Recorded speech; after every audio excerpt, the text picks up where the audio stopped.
G'day team, thanks for joining us here for another episode of the Grey Man Podcast. I'm your host Harley Fox.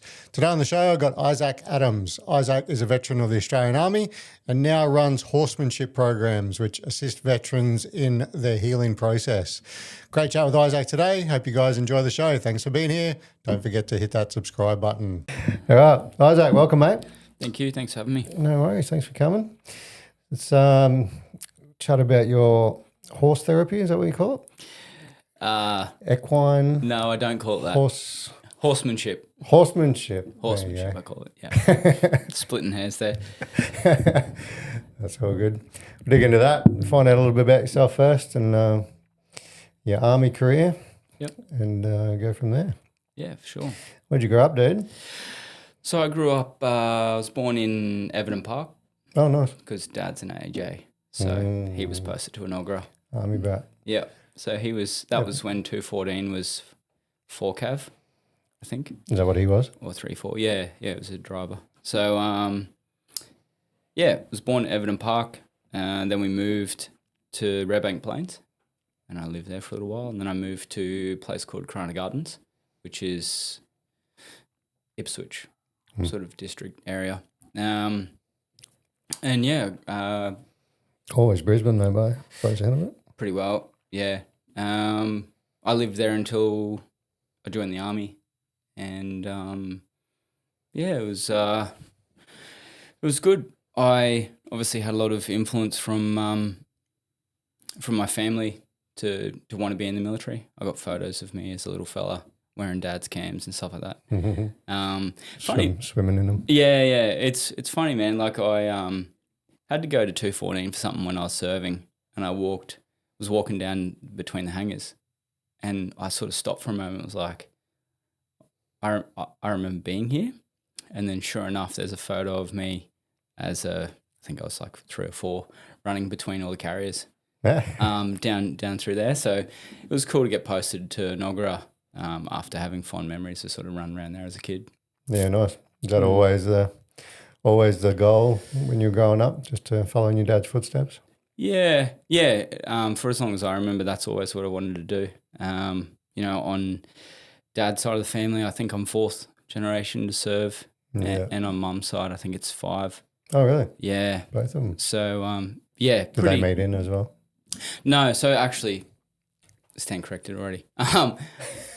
Mum didn't serve, but her brothers and her father, and back and back and back, and on her mother's side as well. So. It was pretty.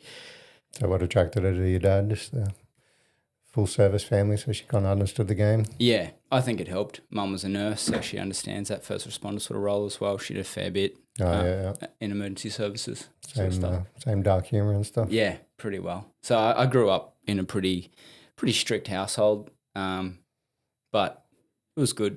I learnt a lot of good stuff as a kid that continues to serve me today and help me with that transition into army. I found that pretty easy. Yeah. Dad ran a pretty tight ship. It's Mum. Yeah, it's Mum. Never Dad. But no, it was cool. I had a fair bit to do with Enoggera as well. Once Dad got out, my uncle on my mother's side, 2 of them, one's Air Force, one's Army, and they both recently just got out. They joined in the 80s. Yeah, well. So long-serving sort of family there. And, both, funnily enough, both joined, as a soldier and an airman, and then went across and got commissioned. Okay. Both came out, sort of LT Colonel, Wing Commander sort of level. So they had a pretty good career. Big dogs at the family barbecues. Yeah, not me. I can't get in part of that conversation, but yeah, so... it's funny because I wouldn't say that my family is overly green though. I have an uncle that was an RSM on my dad's side of the family. Bring that a little bit closer if you're going to talk in your hand. Sorry, bad habit.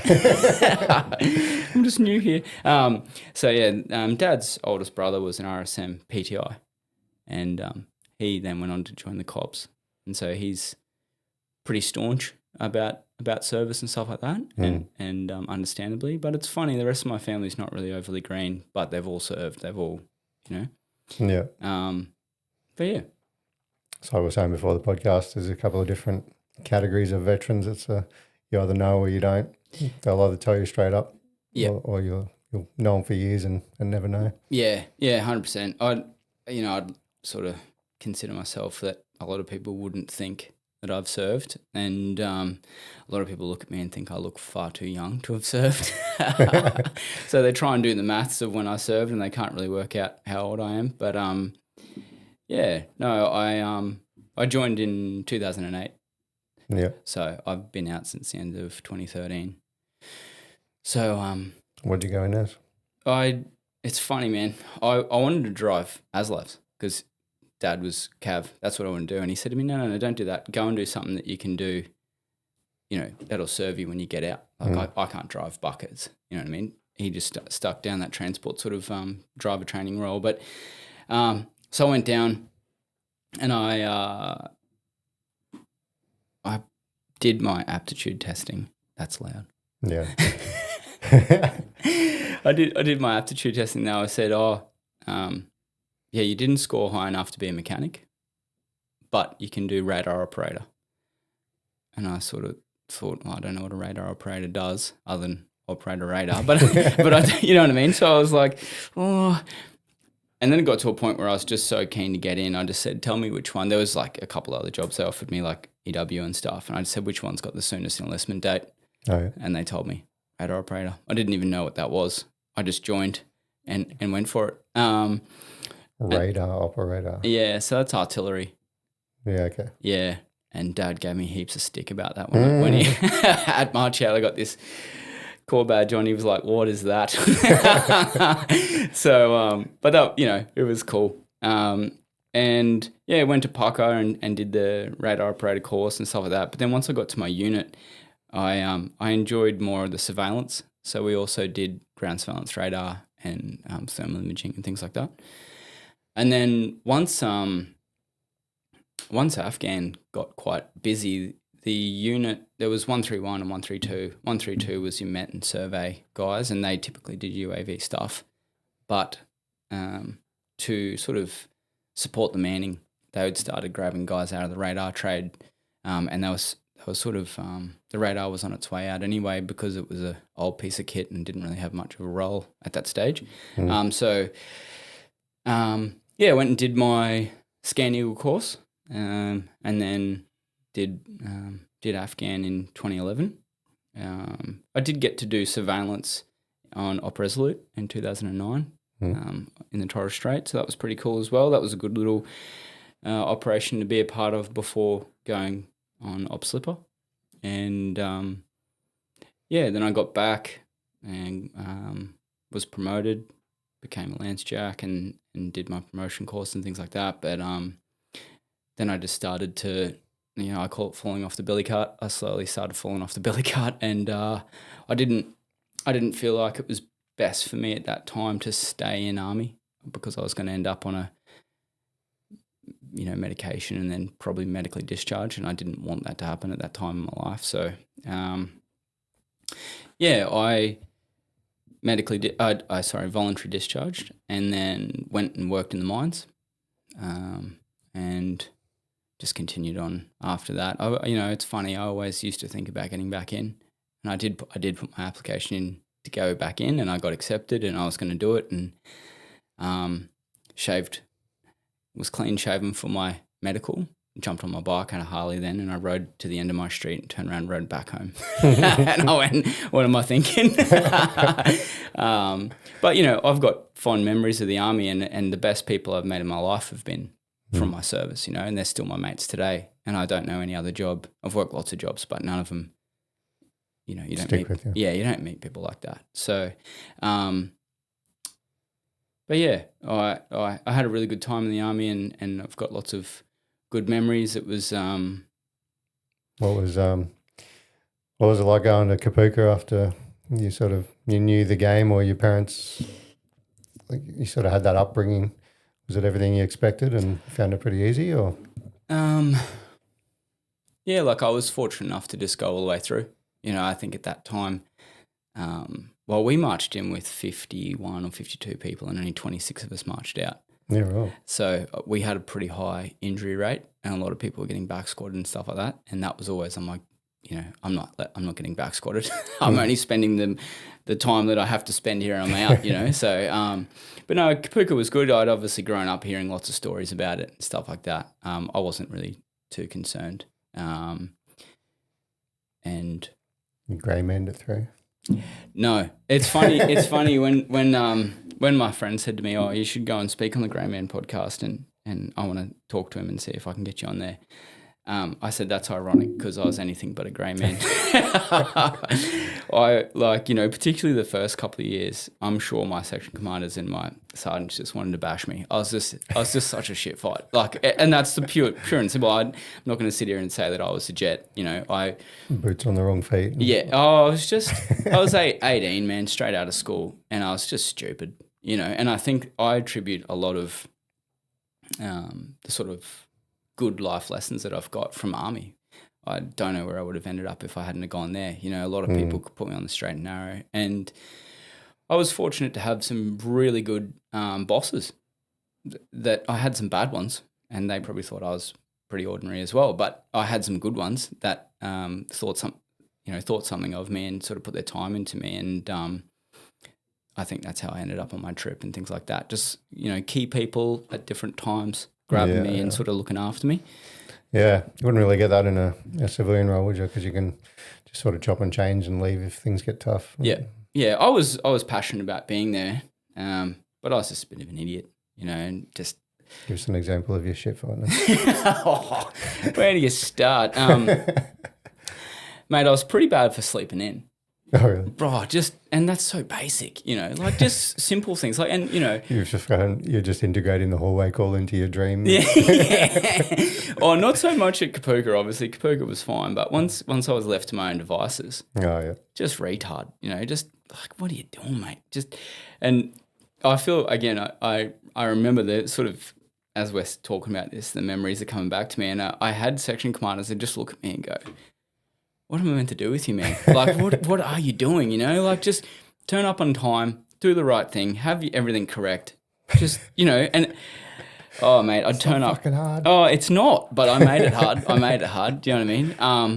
But, again, man, I'm grateful for those people because they shaped me. Do you know what I mean? And then once I went overseas, then it all clicked. Yeah. It really clicked, and then I saw the whole point of it, and I think for a lot of guys too, being able to go over on deployment and do your job and serve your country and all those sorts of things. When you come back, it's a pretty hard pill to swallow. Coming home. Yeah, coming back to the mundane. Yeah, sitting at Rocky waiting to get onto Shoalwater Bay, and you're like, seriously, like, do you know what I mean? Yeah, it's pretty common. Just little nuances that you're like, that I'm not used to dealing with this. And it sounds crazy because, I'd served for 2.5 years, 3 years or something. And then I deployed. I only deployed for under 6 months. But you just get so conditioned to that.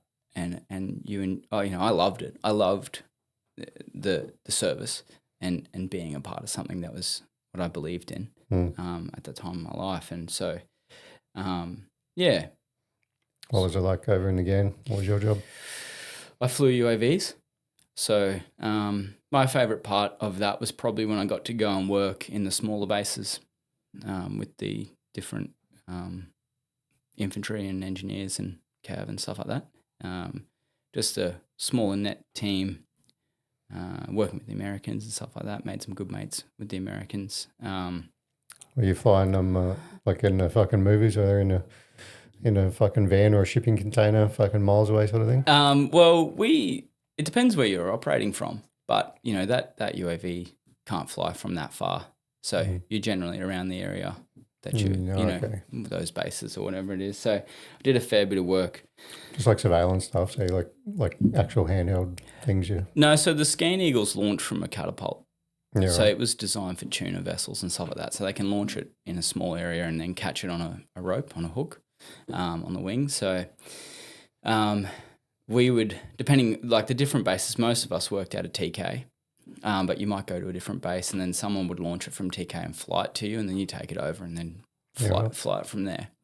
So, it was interesting. I had a lot of moments where I sort of wish that I was a little bit closer to it. I wish, it was there were moments where it was a hard pill to swallow to have breakfast with your mates or dinner with your mates, and then they go out and you're staying there. You feel like a bit of a sack, to be honest, because I'm more of a hands-on sort of person, and I'm sitting from inside the comforts of that base, while the guys that you're there with, they're going out and facing it, and when they would get hurt, that was a pretty confronting sort of thing, because you feel like you've let them down, or you know what I mean. Yeah. So, but still very proud of what I did over there. I did what was asked of me, and that was my job. So that's all we can do. That's it. But lots of funny stuff would happen over there, because I think a lot of the Afghanis didn't realise that you were watching them. So they did, all of the weird stuff that you've heard about. I've seen it. Like old mate, going and praying and putting on a suicide vest and then pumping a donkey and then going and blowing himself up. Just shit like that. Do you know what I mean? Like you just pre-game fucking getting his load. Just getting one away before the end, But So what sort of quality feed do you have? Or is it like ISR sort of stuff? It really depends, mate. Sometimes you can't see anything. You'll be operating so high that you just sort of, it's a pixelated little image and you sort of like stick figures on the ground. But sometimes you come down, you can see some pretty good stuff, obviously, because if it wasn't any good, they wouldn't have you there, because you can't show them anything. But yeah, depending on weather conditions and altitude would depend on how good your imagery was. Yeah, right. Yeah. Sorry to interrupt your stream. Bear with me for less than 60 seconds while I show you one of the products from our amazing sponsors, Lifespan Supplements. What if the missing piece in your fitness isn't more work, but more rest? Hard training builds discipline, but growth happens when your body recharges. Recovery balances energy, lowers stress hormones, and fuels performance. And with Lifespan Supplements BTP Blend, you'll support a healthy metabolism that powers both active days and recharge days. Try it today for yourself with the code GMP20 at Lifespan Supplements. That's GMP20 over at Lifespan Supplements. Cheers, guys. Back to the show. But it was cool to be a part of, supporting guys and doing Overwatch, things like that. We had a few situations where they were really relying on us to give them early warning, because they've been put in a vulnerable sort of position.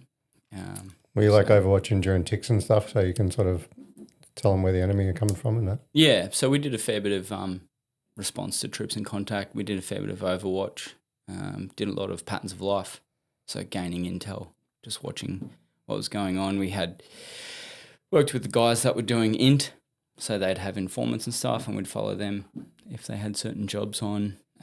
Worked with the American ODA a bit, particularly when I was over. The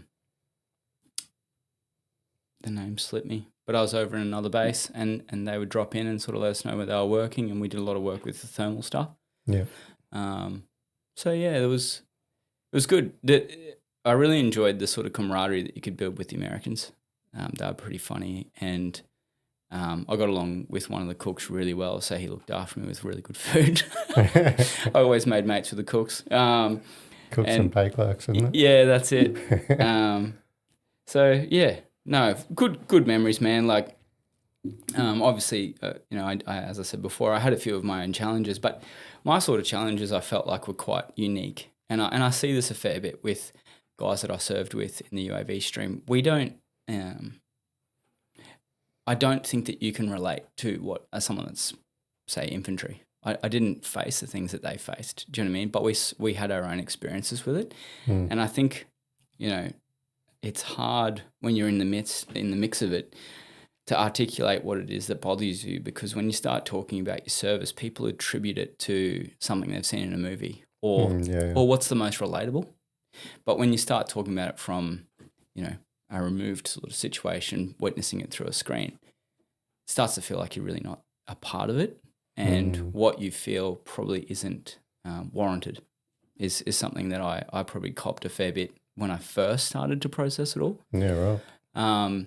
And mate, like, it's interesting how much mental health has changed, right? So we're talking over 10 years ago. For me, and mate, I had doctors that told me flat out, I don't understand why you think that you've got challenges from your service because you just watched it on the screen. And literally said that to me, like, you could watch a horror movie, you're telling me that you're going to have troubles with that. And fucking no. mate, I was a young guy. I was in my early 20s, and you just feel like a fool, to be honest, because you're sitting there going, oh, fuck, am I fucking... Yeah, what's wrong with me now? I guess I'm a linger. Yeah, 100%, mate. But it wasn't until, funnily enough, and I don't want to jump ahead too far, but funnily enough, I was talking to some guys that were in the Navy and the Air Force when I was running one of the horsemanship programs. And one of them said the line of, what I've done doesn't compare to what you've done, but I feel like this. And I sort of was like, well, just stop there for a second. That's not warranted. Like, you don't need to think like that. You don't need to compare what you've gone through with what I've gone through. And the irony of that is that I'm doing that to other people. And you think that I've done it harder than you, but I'm looking at other people going, man, that poor guy has done it so much harder than me. And he has. Like, there's lots of people out there that really have. But when we're talking in the context of working through your experiences, that is not useful. Do you know what I mean? Yeah, 100%. So common, dude. It's like, no matter what you did, you always sort of one up to like, oh, but I didn't do that. So I was a piece of shit. Yeah, I can't feel like that. I was in the infantry, but I wasn't 2 commando, so I didn't really do shit. Or, I didn't actually hear the crack bang of a round whizzing past my head. So I didn't get shot or fucking shot at. Mate, every time I speak to a non-service person about my service, they always say, oh, were you frontline?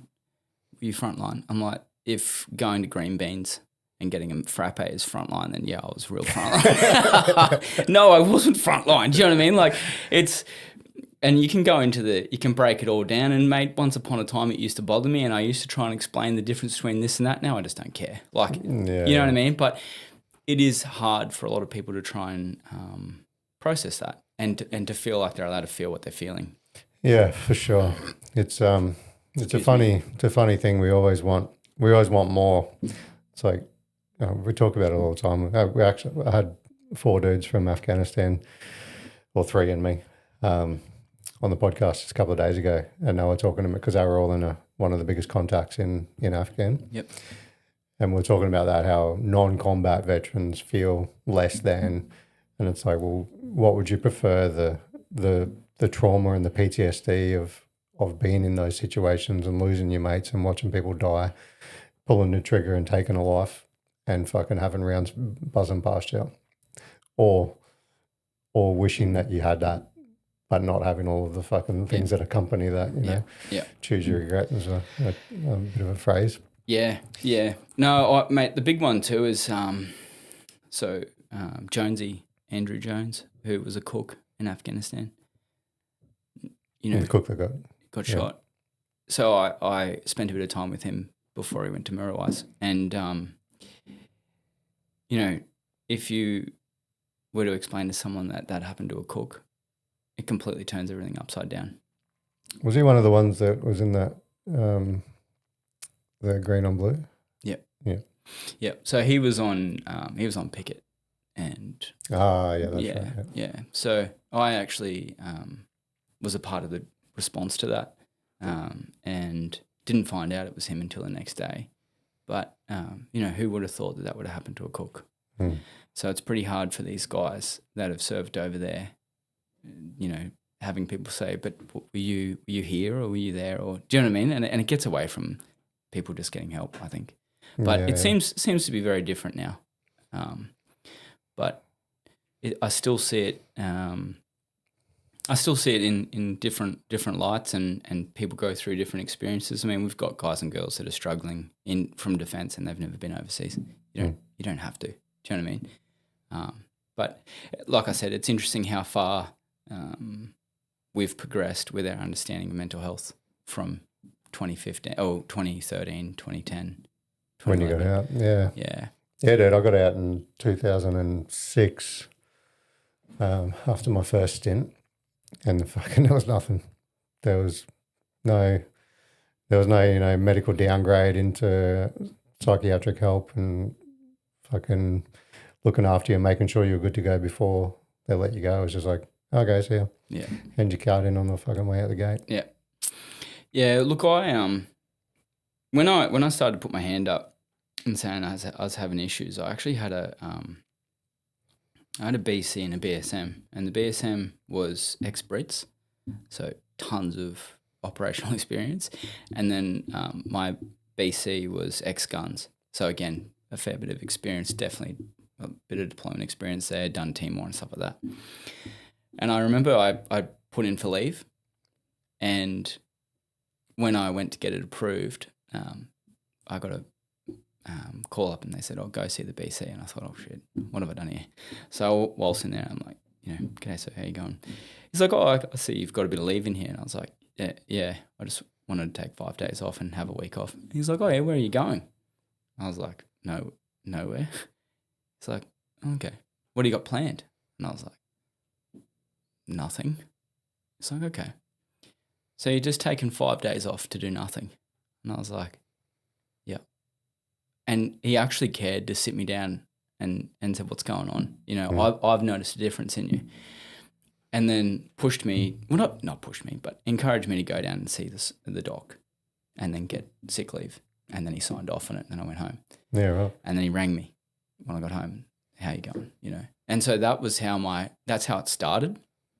And then I had to change a hierarchy, and it was polar opposite. And you at what UAV 20 Reg? Yeah. Yeah. Yeah. So, again, it's just interesting. You can meet some really amazing people in the service, and you can meet some ordinary ones. And I think, unfortunately, a lot of the time, all we hear about is the bad ones. Yeah, you can really make or break the soldier's experience too, eh? Yeah. Yeah. But, to be completely frank, I've reflected on some of the things that I did as a very young section commander, and I'm not proud of how I conducted myself or treated people. Do you know what I mean? And it's just wiser heads prevail, and I've realised that the mistakes I made. But yeah, it had a big impact, and that I think, I probably would have stayed in for longer if I had kept that same BSM BC, because they were good, and I was fortunate enough to have a lot of people like that through the time. But that just, unfortunately, I met the wrong people at the wrong time, and that sort of pushed me to jump out. Yeah. Yeah. So you how long had you been in when you pulled the trigger? I pulled the discharge. 5.5 years. Yeah. Yeah. And what was that feeling like? Oh, it was interesting. I really didn't want to get out. I sort of had felt like I should be able to cope with what I'd experienced, and I should still be able to stay in. I should be able to keep doing my job. But it started to affect my commitment, and I didn't want to turn up and just eat my lunch and not do a good job. Do you know what I mean? There's too many people in there that are really committed to what they're doing. I don't want to be another piece of dead wood hanging around. So, it was pretty daunting. It wasn't something that I really was looking forward to. I'd actually put in my application for QPS, and I put in a job application with Origin Energy as a construction planner, and the construction planner came back first. So I got to, I think, like ethical standards part of the QPS, but I was pretty keen to get out. I needed to get out, so I just took the Origin Energy job. Interestingly, I was talking to a cop last week, and he said to me that he wonders if maybe I had gone to police if I would have hung in for a bit longer before I sort of fell off the billy cart, so to speak, because I'm surrounded by like-minded people. And I think what really came crashing down for me was the lack of purpose. Yeah. And the identity. And, there's a lot of smart people talking about that and understanding that. And so I thought that the money of working in the mines would be a nice distraction, but I ended up just getting myself into some serious trouble. And I think we spoke about it briefly on the phone, but I was charged with drug possession. And again, funny how the times have changed, because it was steroids. And mate, go to your local Anytime Fitness. Everyone there's doing it. You know what I mean? Like, it's not a big deal, but, you know, at that time it was. And I was fortunate enough that at that time, I say that cynically, like I don't mean that being fortunate, but they'd upgraded steroids to a Class A drug. So it was as bad as having really hardcore drugs. And I was just chasing a high, man. Like, you know, anyone that's done steroids, I'm not saying you should go and do it, but it makes you feel really good. And training was my outlet. And so I could train really hard and back up every day and keep at it, and I wouldn't get sore. And it was a bit euphoric. So I just kept doing it. And sounds good. yeah, I was sort of Civil contact. no. And to the police listening, no. It was a pretty humiliating experience. I was flying with it. So again, I said that I got smarter in the army. I clearly didn't, because I was being an idiot. I was flying with it. I was just chasing highs and, you know, doing different things for adrenaline, I think, looking back at it retrospectively.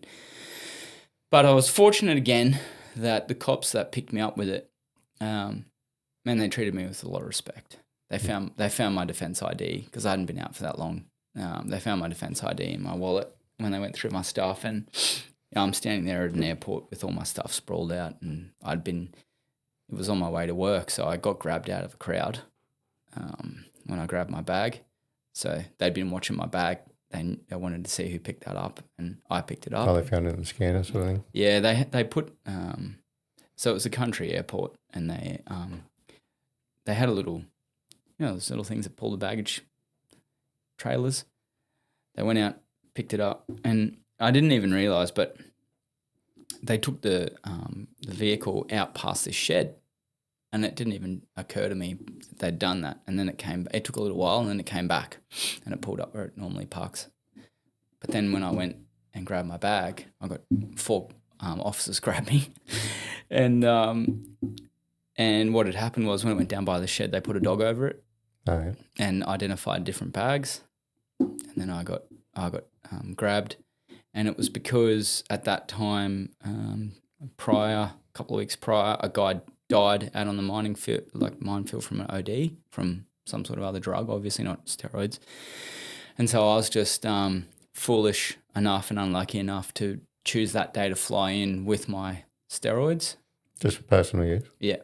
And that got me caught. So I was 10 days out from my first bodybuilding comp. Right.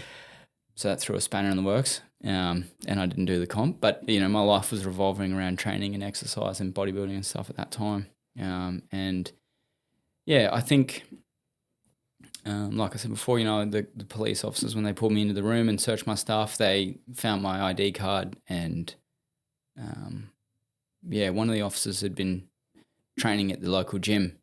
On my last swing, I'd seen him at the gym, and so he identified who I was then and was like, "I've seen you at the gym. You know, this is very unlucky, because I know you're here for your training and you're doing this for your bodybuilding, and now you're going to end up with a drug charge because you've come through when we're looking for people that are bringing in ice and, you know, cocaine and stuff." But I look at it now and I think it was a very timely point in my life, because who knows how much further I would have gone with it. It was sort of like that was a moment in time where someone just shut the door and said, "No, you're not going any further until you sort yourself out." A wake-up call. Yeah. And, I can't, as I said to you before, I come from a very strict, straight family. And, it brought a lot of shame to them, and it caused a lot of problems in our family. And that is something that I regret. But, Sorry. No, you go. I was going to say, you're an only child? Yeah. So my sister passed away when I was a kid. So I am, yeah. Was mum and dad were pretty proud of you joining them? Yeah, they were. Like, probably it's interesting. Probably more my grandparents. Oh, yeah. I think my parents weren't. You know, it's funny when you tell people that dad served, they sort of expect him to be like, "Oh, my son's going to join." You know, he wasn't like that, and neither was my mother. But my grandparents were. My grandma, 2 grandmas.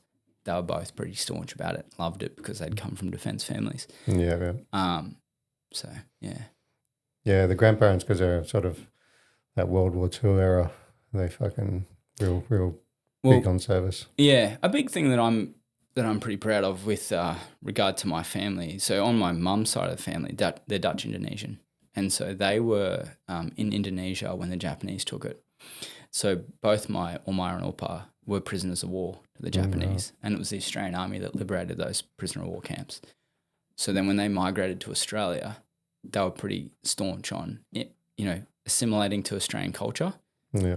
And all the boys had to serve as a way of saying thanks. Yeah. And bless him. But my Opa also thought that working for the Australian government was the highest honour. And he was working in Queensland Rail, and he thought it was awesome. You asked my mother, he wore his uniform on Sundays. Like, he thought it was unreal, non-English speaking background, and bless him, he just thought it was unreal, and I think that's cool. So yeah, probably more pride from that side of the house. Yeah. And what about when you got out? Did they break their heart? No, not really, because a lot of them had sort of done life after service. They'd all moved on after that. Do you know what I mean? So they sort of got it, and they could see that it wasn't going to work for me staying in there. It was time for me to go and do something else. You mentioned a bit of a contradiction before of you didn't want to leave them. Why did you feel you had to? Because I, at that time, I sort of looked around a little bit and saw,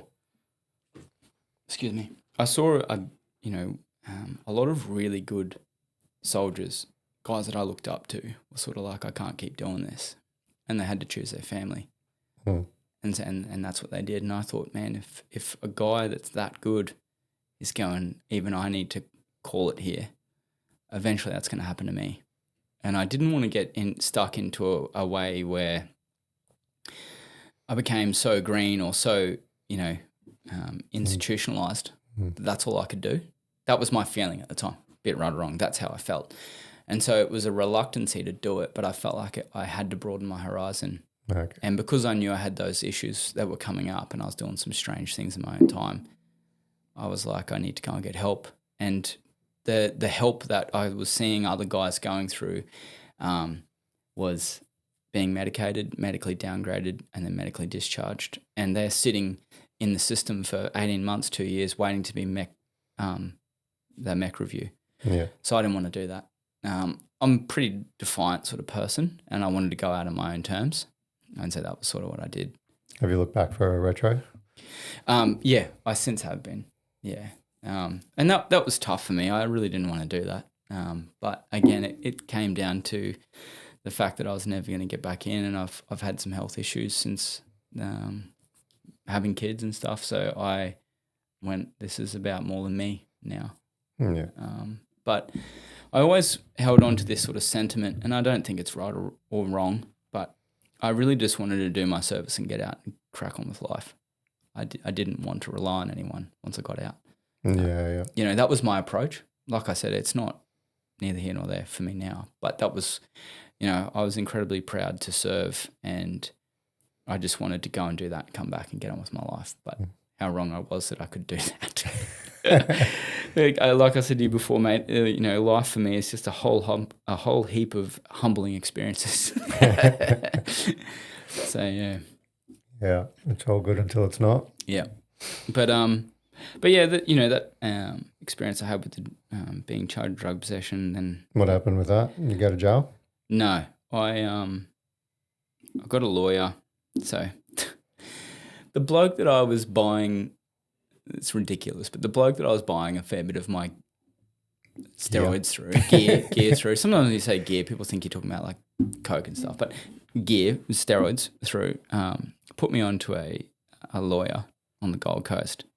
And he's also one that all the bikers use, all the NRL players use. So like I look guilty as sin rolling in there with this bloke, right? Like, so anyway, I go in there, and the prosecutor, the way that the police officers spoke to me and treated me when I was being charged or when I got arrested was just like you poor bastard, like we didn't mean to get you. Do you know what I mean? Like that was literally how they treated me. And like, I can't say anything bad about QPS or cops. Like, I got a lot of respect for them. And like I said, I keep saying, they treated me with a lot of respect. When I walked into the when I walked into the courtroom, the prosecutor that was there, they don't know me. They just read the case. But they gave the same glowing sort of like, this is Isaac, I think she even said, like, unfortunately, he's found himself in this situation. He was very respectful to the police. He was very compliant. He answered all of his questions, blah, blah. Like, kind of don't want to deal with this. It was kind of the feeling I got. Even my lawyer said that. He was like, mate, that was the softest, thing that I've ever heard. And, mate, the day that I was there was that when that dude pushed his girlfriend off the balcony on bloody Tinder. Do you remember that guy years ago now? So we're talking 2014, 2015. He had a Tinder date and he pushed the girl off a balcony. On the sunny coast? No, Gold Coast. Gold Coast. And so that dude was there the day I turned up. So all of the media was there. Yeah, well. And so then when my case gets read out and they say veteran charged with drug possession, blah, blah, I made the front page of the Gold Coast Bulletin. And, mate, if it wasn't bad enough, that just was the cherry on top. And that really pushed me over the edge. Like, it really embarrassed me and guilted me. And, like, yeah, sure, I deserve to get in trouble. But to make the bloody Gold Coast Bulletin, you know what I mean?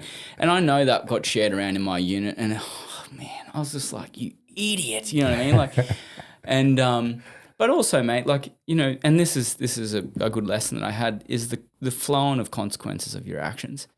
Because like I said before, I had uncles that were serving, and they've got a different last name to me, but people work it out. Do you know what I mean? And I felt terrible for that, and I still do. I regret it, big time. But what became of a no conviction recorded, nothing, just a good behaviour bond, which was a very light, sort of reprimand, whatever you want to call it, for what I'd done. The Gold Coast Bulletin became bigger than anything that I'd, do you know what I mean? Like, it became worse. It made it so much worse. And I was so shameful of that. And then if anyone Googles you or whatever, that's it. There. Yeah. So, and funny, when I met my wife, her mother Googled me. And then sends it, this guy's a drug dealer. I'm not a drug dealer. I got charged with drug possession. Do you know what I mean? But, mate, it haunted me. It haunted me for a really long time. And thankfully, I've been given opportunities like what, with you today. So when you Google me, there's more than just my drug possession. But, again, change in times. Like, I begged the Gold Coast Bulletin when I found out they were going to print that story. I begged them not to do it. And they were like, it's just a good story, mate. I was like, that's my life, man. Like, do you know what I mean? You've just plastered out everywhere. And look, consequence for your actions, sure. But, man, there's plenty of people doing a lot worse than me and they didn't make the front page. Yeah. Do you know what I mean? So that hurt, man. But suck it up, move on. It is what it is. But How were you traveling? Dealing with all that? At the time, real bad, really bad. That's when I hit rock bottom. That was when I knew, like, there was some real dark issues. And I did all the usual things, man, like lock myself in my room and just not interacting with people, just so embarrassed. I felt like everybody was looking at me like, And I mean, today I can wear that and go, yep, I get it. But when I was in such a bad place, I just thought, this isn't fair. Do you know what I mean? But like I said, take it on the chin. But it was dark. They were dark days, man. How'd you pull yourself out? Well, interestingly, so I was riding with my mate. He had we both had Harleys and started hanging around. Drug dealer with a Harley. Yeah, cliche as. So cliche. Just, well, yeah. Anyway, I won't say it. But so I was hanging out with a couple of the different groups, and bikers. Yeah, and I sort of, I remember looking around and I was like, is this really what I'm going to be? So, like, what am I doing here? Like, are you rebelling? Like, what? You've gone from being someone that was in the army to now you're doing this. Like, what's this? Do you know what I mean? What's this about? And so I reached out to the RSL at Bribie Island. Okay. And I went up there and had a chat to a guy who was an advocate. and I think he was a Choco major. And he said something to me. He goes, you know, I look at you and I see all of the challenges that I've been through. I'm looking at you, seeing myself, 10 years ago. And it was really confronting. I was sort of like, what? No, what are you talking about? And I was pretty quick. I wanted to get out of there. But then I went home and I realised, I was like, yeah, he's right. So I actually went and did my welfare course. And I, through DVA, I did welfare so that I could work with Legacy and RSL. Right. And I started going to nursing homes and visiting veterans from, Vietnam, Changi, World War II, like all the different ones, Korea, all that sort of stuff. Because I wanted to see, like I could see what me and my mates were getting up to, the stuff we were doing, but there's no longevity in what I was doing. Do you know what I mean? So I wanted to see what the old boys were doing, because I started to think about it. I was like, when I joined the army, I had senior guys to look to. You got your section commanders, they train you, and then you get to your unit, you got senior diggers, and you got all the rest of it. You got all these guys that have walked this path before you, and you just follow them along. Yeah. But when you get out, who have I got now? All I've got is really bad examples of how bad it can look when you get out, right? And I haven't found any positive ones at that stage. And so I went to the nursing homes, and mate, I saw, and it was pretty confronting. I saw everything from a beautiful elderly couple that had been married since, before the old fella had served in the army. He went away for war and came home, and they had a family and they're living together. It was beautiful. They're living together in a nursing home. And I saw a guy that the day that I got there, his son had just came past, saw him and bashed him. Because his son bashed him because of the way he treated him as a Vietnam veteran. He was a Vietnam veteran. He was an alcoholic and he used to beat his kids. Really severe DV, and he's standing there with a busted lip and broken nose and, black eyes, and he's like, I deserve that, and so I'm going, Jesus, man, we got beautiful elderly couple with great grandkids coming and visit him, and we've got this poor bloke in a nursing home getting bashed by his, no one wants to come and visit him. And so I then moved to Albury, and I transferred from the Bribie Island RSL to the Albury RSL. And those two RSLs are probably the best RSLs I've ever seen. The camaraderie in there, the lack of want to have a rank structure, like I've seen that a lot in some of these ex-service organisations. These guys were just blokes and women just looking after each other and other people, right? That's what it came down to. And Albury RSL was brilliant for that. I walked in there to about 12 Vietnam veterans and an Iraq and Afghan veteran. And like we were talking when you made me this coffee, there's, hi, I'm such and such, I'm a veteran. Or there's just, g'day, I'm Steve. How you going? Do you know what I mean? And you start to realise that you've got a bit of a likeness there and you can relate to them quite strongly. And then you realise that you remember that they're actually a veteran as well. And so I had really good mentoring from the guys at Albury, and I spent a fair bit of time in the local nursing homes around there visiting the old boys, and spent a lot of time talking and just trying to learn as much as I could from these old boys and the ladies that, I looked after quite a few widows, and I talked to them about their partners and stuff like that. And, the big things that stood out to me, one of them said to me, like, mate, you can spend the rest of your life now doing all sorts of maladaptive things to try and avoid yourself reflecting on the things that you're running from. But then one day you'll get into this room and you'll just be staring at that ceiling, and it's going to come. It's going to catch you, And it was pretty daunting to hear that, but it was exactly what I had to hear, And that made me think about what sort of person I want to be and where I need to go and what I need to do. And I saw that, I spoke to some other elderly blokes and their wives, and they said, the best meaningful things I ever did was have a family and be in a committed relationship and raise children and find that next thing to sink your teeth into. Go and find a new purpose for yourself. Don't keep thinking about the one you lost. Think about the next thing you can go and do. And so that's what I did. And it took me a long time, man. Like I had a fair few moments where I fell off the billy cart again, and I had those dramas, and everything came back to me, and I wondered, like, what am I really doing here? Am I actually getting any better? And then yeah, I literally woke up one day and I did one thing that I should add is I did really intensive exposure therapy with a really good psych down in Sydney. So once I moved from Albury, I moved to Sydney and I probably did that for 3 years. Why are you moving around so much? I met a girl that joined the army. Ah. So I was moving around with her, which was an interesting experience because I was seeing it from the outside now. So I went from being defence myself to now being a defence spouse, and I saw the challenges that they had as well. And then we separated. I stayed in Sydney and continued on with my therapy and things like that. And then I met my wife, and then we moved up. But the exposure therapy was really painful, very, very painful. But I'm glad that I did it because it definitely, I attribute that to my success of where I am now. So like EMDR sort of stuff? No, so I had to sit there and talk about, so we made a list of all the things, I had memories that would come back or different sensations and things. You rank them from?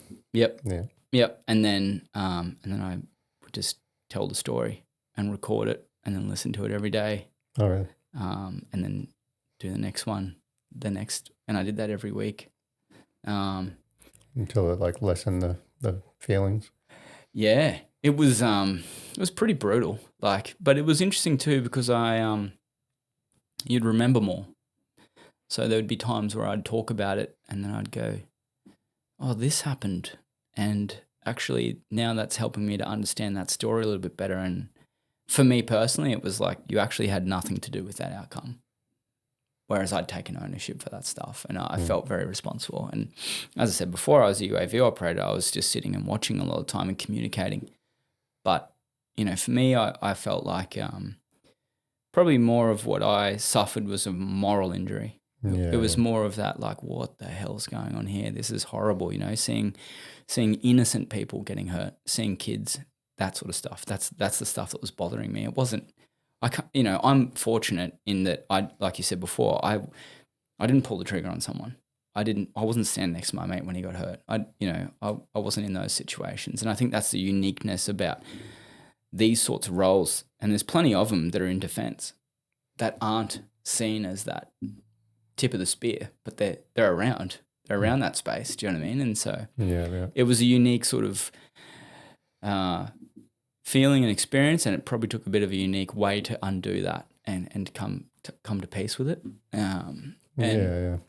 It's still, I think UAVs, especially in America, drone operators and stuff have like I think that is the highest level of PTSD in the American Army. Yeah, is the drone operators. Well, it's kind of that detached feeling, but it's still having such an impact. I know they're doing the drones where they're actually fucking pulling triggers and the raptors and predators and stuff. Yeah. But when you're seeing it all, like even though it is a screen, it's real, right? Yeah, for sure. And so I think being essentially helpless to those outcomes is, depending on your personality type, they're going to affect you differently. And I also heard a lot for truckies because a lot of truckies, particularly more for the Yanks, but they are driving through things and they're getting shot at and all the rest of it. And they want to stop and do something about it, but they just got to keep going. And a lot of people look at truckies and go, "Oh, what have you done?" Same thing, right? 7 SASPy. Yeah. So, and it's interesting though. I don't know if you find this, but whenever you talk to someone and you talk about your service, everyone knows someone that was special forces and they were behind enemy lines and they were recon snipers. And I'm like, do you know how much of the Defence Force is made up of people that aren't in those roles? Yeah. But yet, again, it feels like people are having to justify their service instead of just saying what they did and being okay with that. And I think a bit of it's to justify the way that they feel. It gets. Yeah. Do you know what I mean? I I'm guilty of it too, man. It's like, what did you do? Oh, no, I wasn't a combat veteran. You just fucking downplay it before you even tell them what you did. Yeah. It's very normal. We always want to be doing more and fucking being bigger and better. And,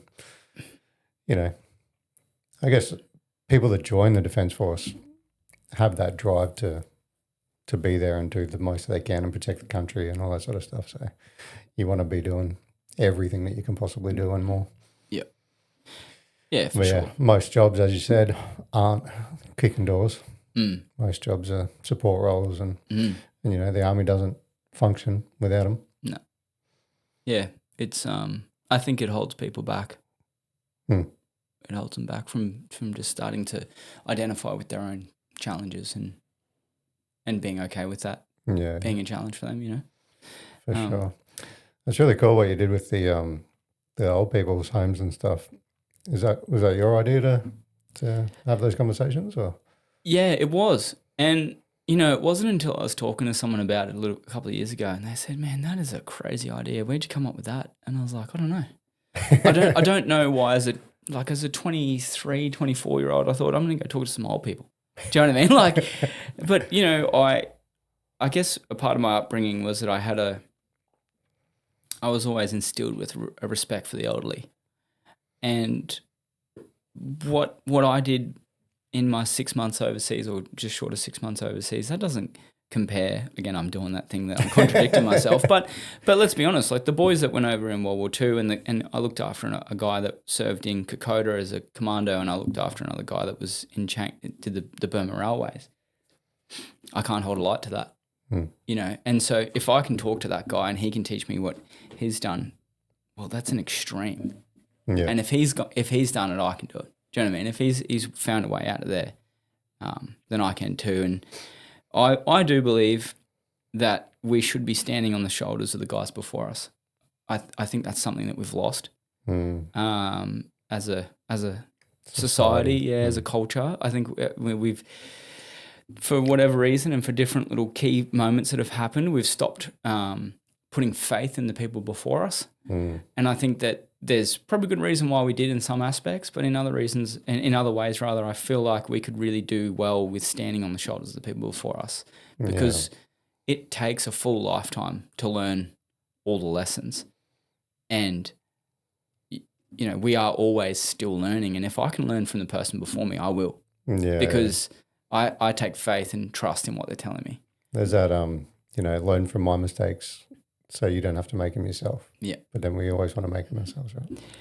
Mate, you know, we could go forever on this, but you only need to go back and look in time, and we go in cycles. It might look slightly different, but we're still doing the same stuff. It's the same mentalities. It's the same ideologies that just keep revolving and coming around. And so that was probably the biggest driver for me, was I just wanted to go and talk to the people that had done it before me and say, well, what did you do? How did you do it? Do you know what I mean? And it's no different to when you're packing your kit and you're jumping on a chopper or something, or you're going out field or whatever you're doing, and you just turn to your boss in the ideal world and you say, what did you do here? How do I do this? Do you know what I mean? And even a senior dig, just help me. What do we do here? And I think that was the principle that I was sort of going with. And again, you know, like I hear a lot of people bag defense, and I get it. I know why they're doing that. But don't underestimate the good stuff you've got from that experience. Oh, yeah, for sure. You know? Yeah. On the flip side of that, I know a guy that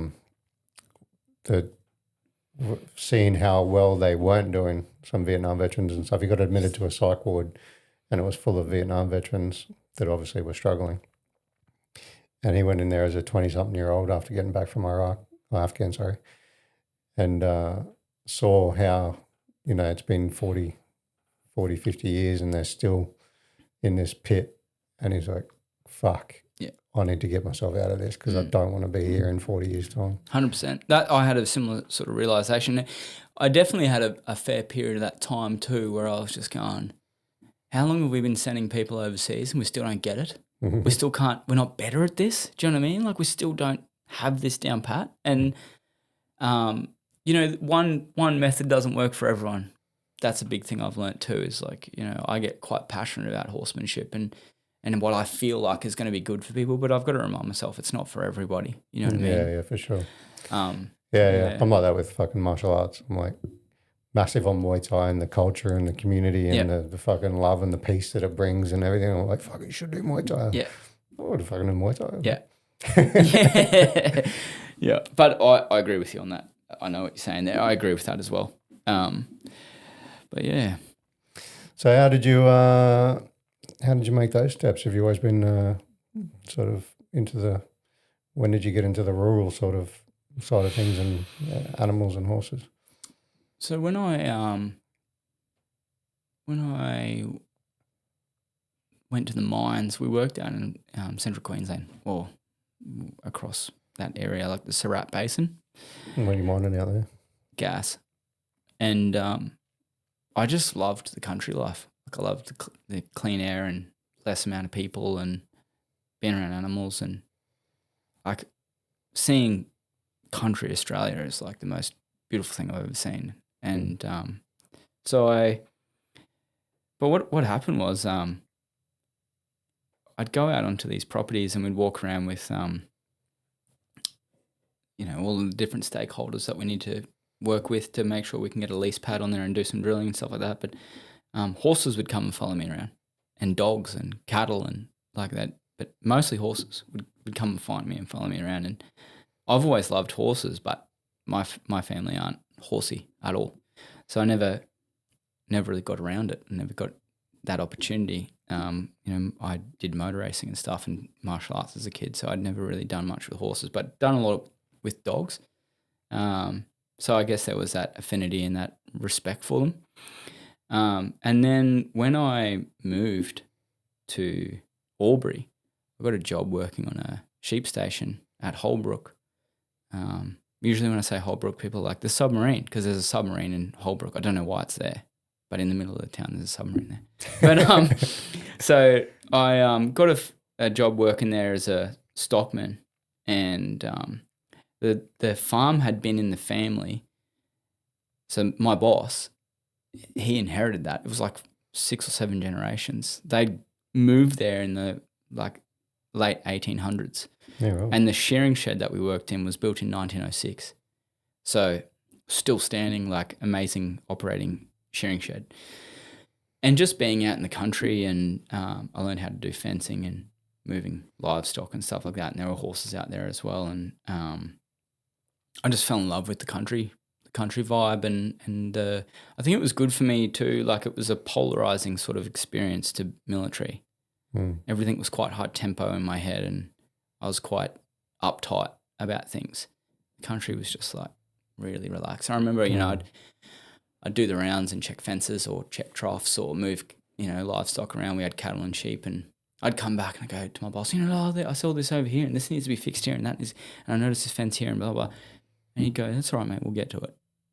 And I'm like, no, this is an issue. It's like, mate, that issue will still be there in 6 months' time. I'm still going to run this station. It's still going to be all right. Do you know what I mean? And man, a crazy experience I had was we'd go mustering. We'd bring everyone in for lamb marking or for shearing. And then when we'd do our weaning of the lambs, sometimes you get some that would be really tired and they couldn't make it. They'd fall over, or they'd illness, or they just weren't strong enough, And I used to race around and try and save these lambs, and I would put a lot of time into them, like so much time trying to save them, and I'd still lose them, they'd still die. And my boss pulled me aside one day. I didn't realise he knew I was doing it, but because I used to take them home and bring them back. Like I used to really try and save everything, right? And he used to say to me, mate, I see what you're doing. I can see what you're doing, and I know why you're doing it. You want to feel like you're having some impact, and you want to make some changes, and you want to do stuff, and you're trying to look after the vulnerable. He said, but while you've put 24 hours into that one lamb, there's 9,500 over here that you could be making sure that they've got water, feed, they're being well looked after. They got the fight in them. That they're going to make it. Put your time into that. Don't worry on the deficit all the time. And I was like, man, that's rough. Like, you know what I mean? I was like, what? This guy's heartless. You know what I mean? But it made me realize that you can't be everything to everyone, and you need to put your energy into the good things. Yeah. And being out in the country was really good for me, and that's, I think, what started the ball rolling for me to want to go to that more country lifestyle. Something cathartic, just being in nature in general, right? Yeah. I think a lot of people, especially Army veterans, have this really jaded perception of bush, for obvious reasons, which is fair enough. But also, just getting out, fucking climbing a mountain, just the smells, the sights, the sounds, just the feeling of that openness and emptiness is so cathartic that we should all be fucking doing it. Get out of the city, the hustle and bustle and the stress and the worry about shit that doesn't matter fucking at the end of the day, and just detach. Yep. It's so good. I got a mate that I served with, and it's funny because we met the night before we went into Kapooka. So when we all meet in Sydney. First hotel, yeah. So I've known him since that day, and he's my best mate. And he has this love of going out to the middle of nowhere on his own hunting, and he'll just stay out there.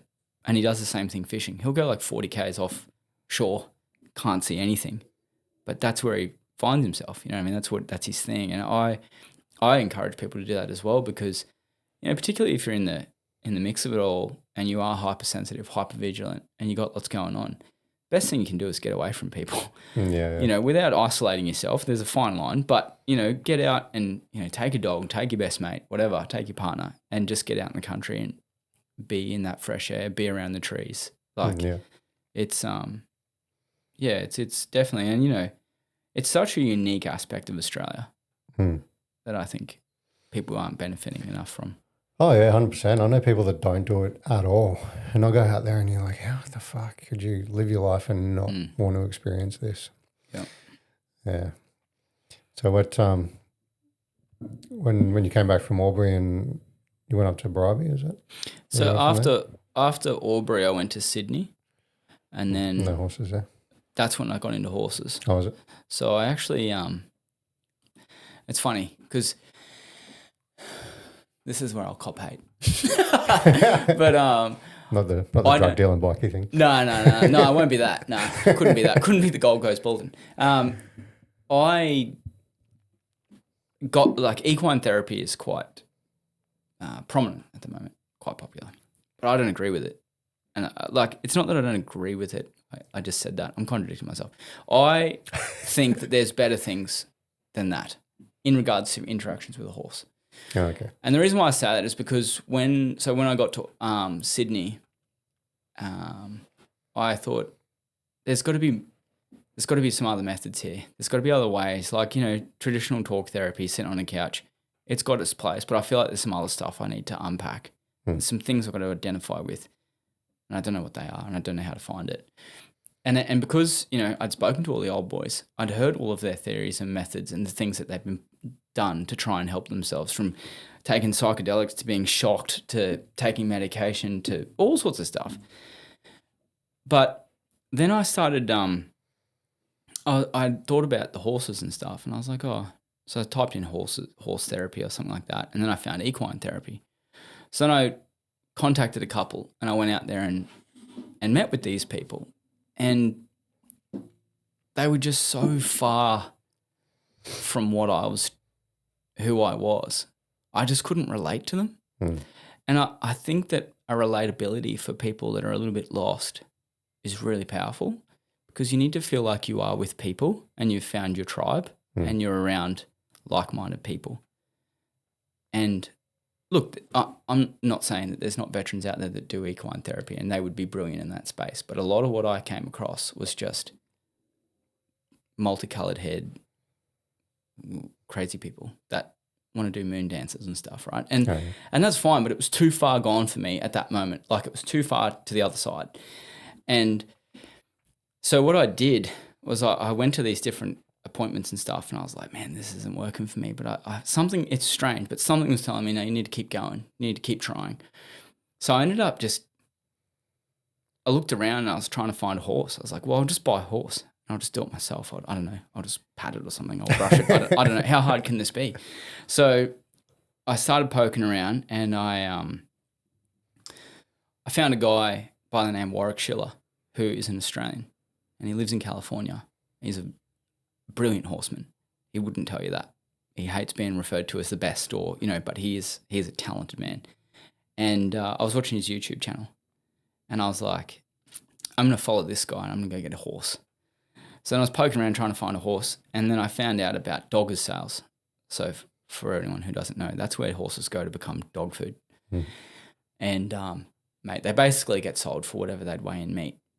And so, you know, you might be paying $600. It depends. At the time, they were sort of like $2 a kilo. So you're paying $1,200 for a horse, something like that. So I went down to the local auctions, sales, and I just walked around for hours looking at different horses. And I think there was like 200 horses there. Yeah, right. So I spent a fair bit of time there. And so I was walking around through the yards, and I had no idea what I was after, but I thought, I'm just going to go for that old thing of if the horse chooses me. Right. So funnily enough, I found 3 horses that I'd walk up to the yard, and if they'd sort of look at me, then I'd sort of stand there, and if they came over to me, then I wrote down their number or typed in their number on my phone. Excuse me. And I just continued on. Broke down to these 3 horses, and I just kept going between the 3 horses. And then one horse, I thought, I saw someone go into a yard, like one of the pens with the horses, and I thought, fuck it, I'll do that too. So I've gone into this yard with these, and this mare, she was with a couple of other horses, and she walked away from the other horses, and she came over to me, and we met sort of halfway. And then I thought, okay, so what do I do now? I thought, well, I'll see if I can touch it. Like, this is how base level I had no understanding. So she, as I've gone to pat her, she actually pushed me in the middle of my chest with her nose, like pushed me. And I was sort of like, oh. So I thought, I don't know what to do. And I remember seeing someone being like, don't let a horse move your feet. You're going to move their feet. So I just walked over and pushed her. And I'm like looking around, and there's people probably looking going, this guy's just in there shoving horses. But so, and then she sort of took a few steps back, and she like looked at me. And then she took this big breath and exhaled, and I sort of took a big breath and exhaled, and I thought, okay. So then I walked over and I patted her, and she let me pat her, and then I walked off, and she, you know, what I understand now, to joined up with me. She followed me. And I was like, right, this is the horse. I'm going to buy this horse. And so then I went out, got a auction number, went into the round yard, and I'm waiting, and I remember her number to be 100 and something. I think it was 107. Oh, 108 is what it was. And so 107 came in, and then they're like, okay, number 108. And then I hear this bang, bang, bang. They had like a big stadium, a round pen, and they'd push through laneways. They'd push the horses into this arena.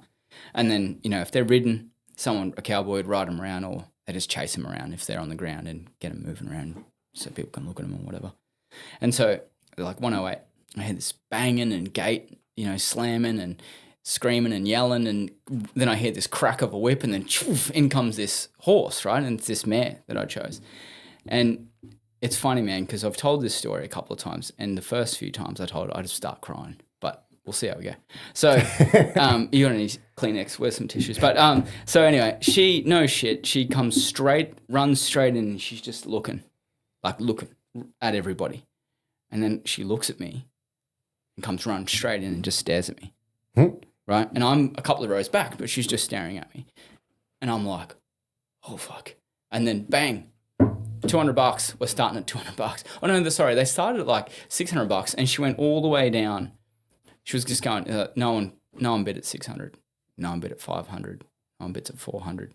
And they're breaking down in 50s because they're like, shit, someone's got a bid on this horse. She gets to 250, and I go, yep.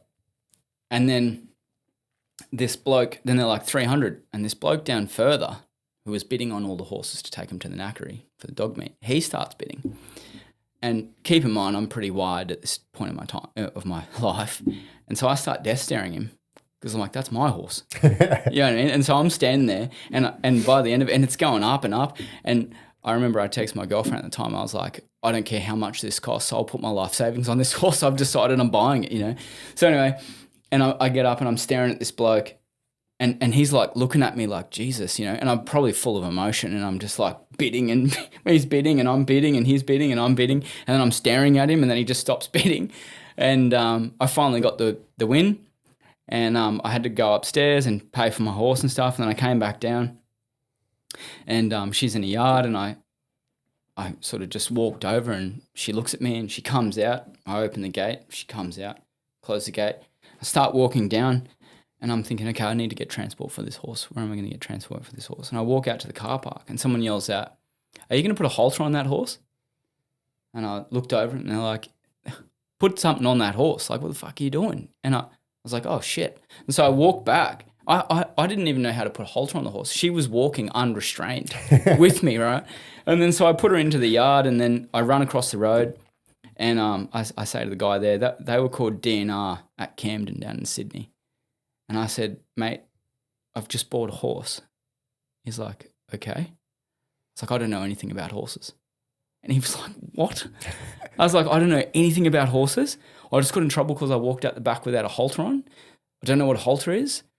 Can you help me? And he was like, holy shit. Yeah, okay, mate. And he was unreal. Like, again, just another moment in my life, bit of a desperate situation, meet an unreal person, And he goes, all right, here's a halter. What size is she? And I was like, show him like this. And he just laughed. He's like, mate, we have like cob full, like, and I was like, he's like, I'll get you a full halter, rah.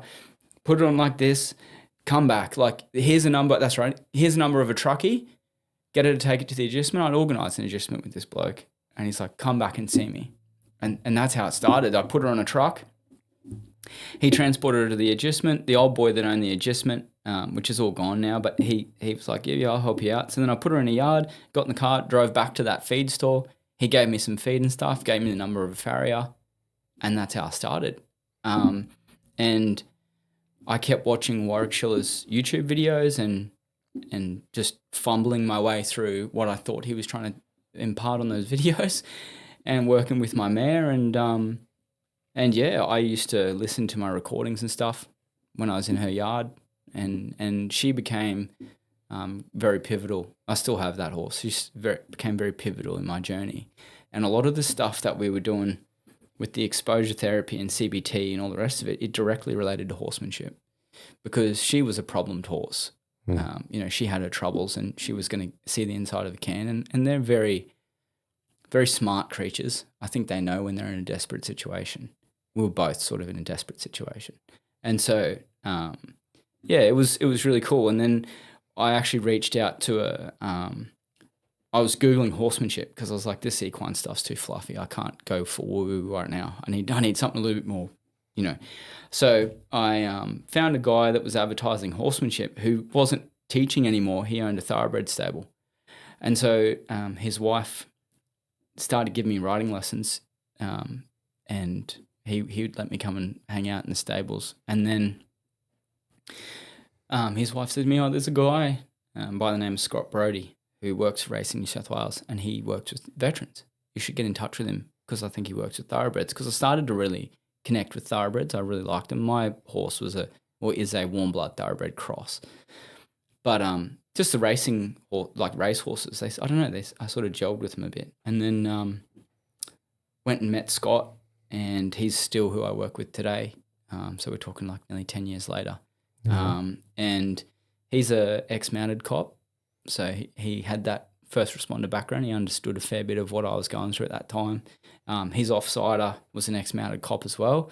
And so these two guys were running the veterans programs and working with first responders and stuff. And I started retraining horses off the track. And what I found very therapeutic was that I was working with this animal that had been selectively bred to do a job. And it had a, again, sensitive topic around the racing industry, but they have a need to do something, let's call it that. Whether it's racing, I don't know, but they're very active sort of horses. They're hypersensitive, they're highly intelligent, they're hypervigilant, they're institutionalized, they're used to living life to a certain cadence and to certain timings because track work starts at this time, feed ups are done at this time, washes happen by this time, they get turned out at that time, they're brought back in. They go through this rhythm of life. And then when they finish their racing, a lot of people look at them and go, stuff that's a racehorse. I don't want anything to do with that. Or they go, oh, that's been ridden by a jockey heaps of times. Surely I can ride it. But they don't realise that it doesn't go like a normal horse. Do you know what I mean? It's completely different. And so these racehorses have got amazing attributes and skills and things about them, characters about them. But in the wrong circumstances or without the right guidance and training, they're a mess and they get themselves in all sorts of trouble. And that's not different to a veteran to me. They've, you know, I say to people all the time, you know, something in you made you want to serve. Therefore, to me, the world according to Isaac, you're a certain type of person. If you want to look after other people and you want to serve, you're a certain type of person, because there's not a lot of people out there anymore that want to do that. So to me, you're a special kind of person, and that makes you fit within a general mold.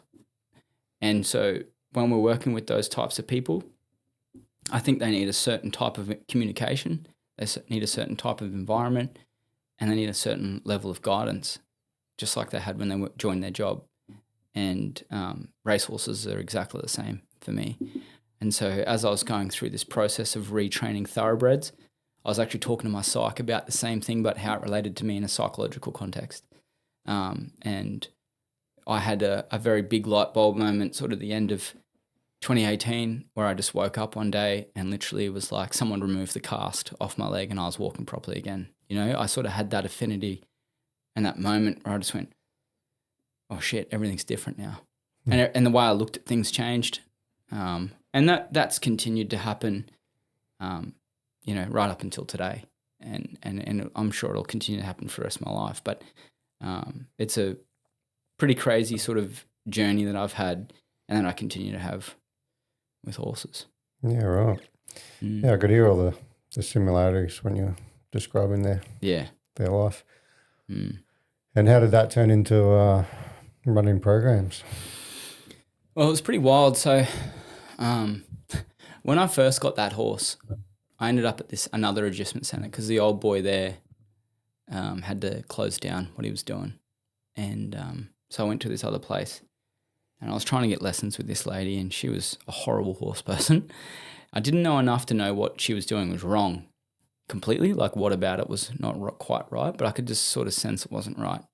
And funnily enough, the principles and the you know, what was happening that I could see from Warwick, what he was sharing, that sort of became my guide. And so I just loaded up my horse one day and just left that place. And it was a pretty untidy experience. It set me back a little bit with the way that this person treated me and stuff like that. Like we had all sorts of dramas. But it was funny because then when I started working with Scott, he actually came back and ran a clinic there.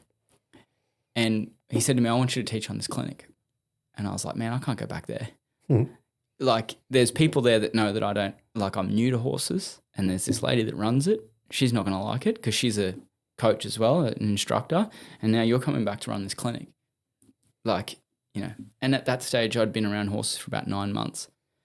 And so Scott was a very pivotal influence in my life because he's always encouraged me to do more and you know, push myself a little bit, challenge myself at the right times with the right amount of pressure.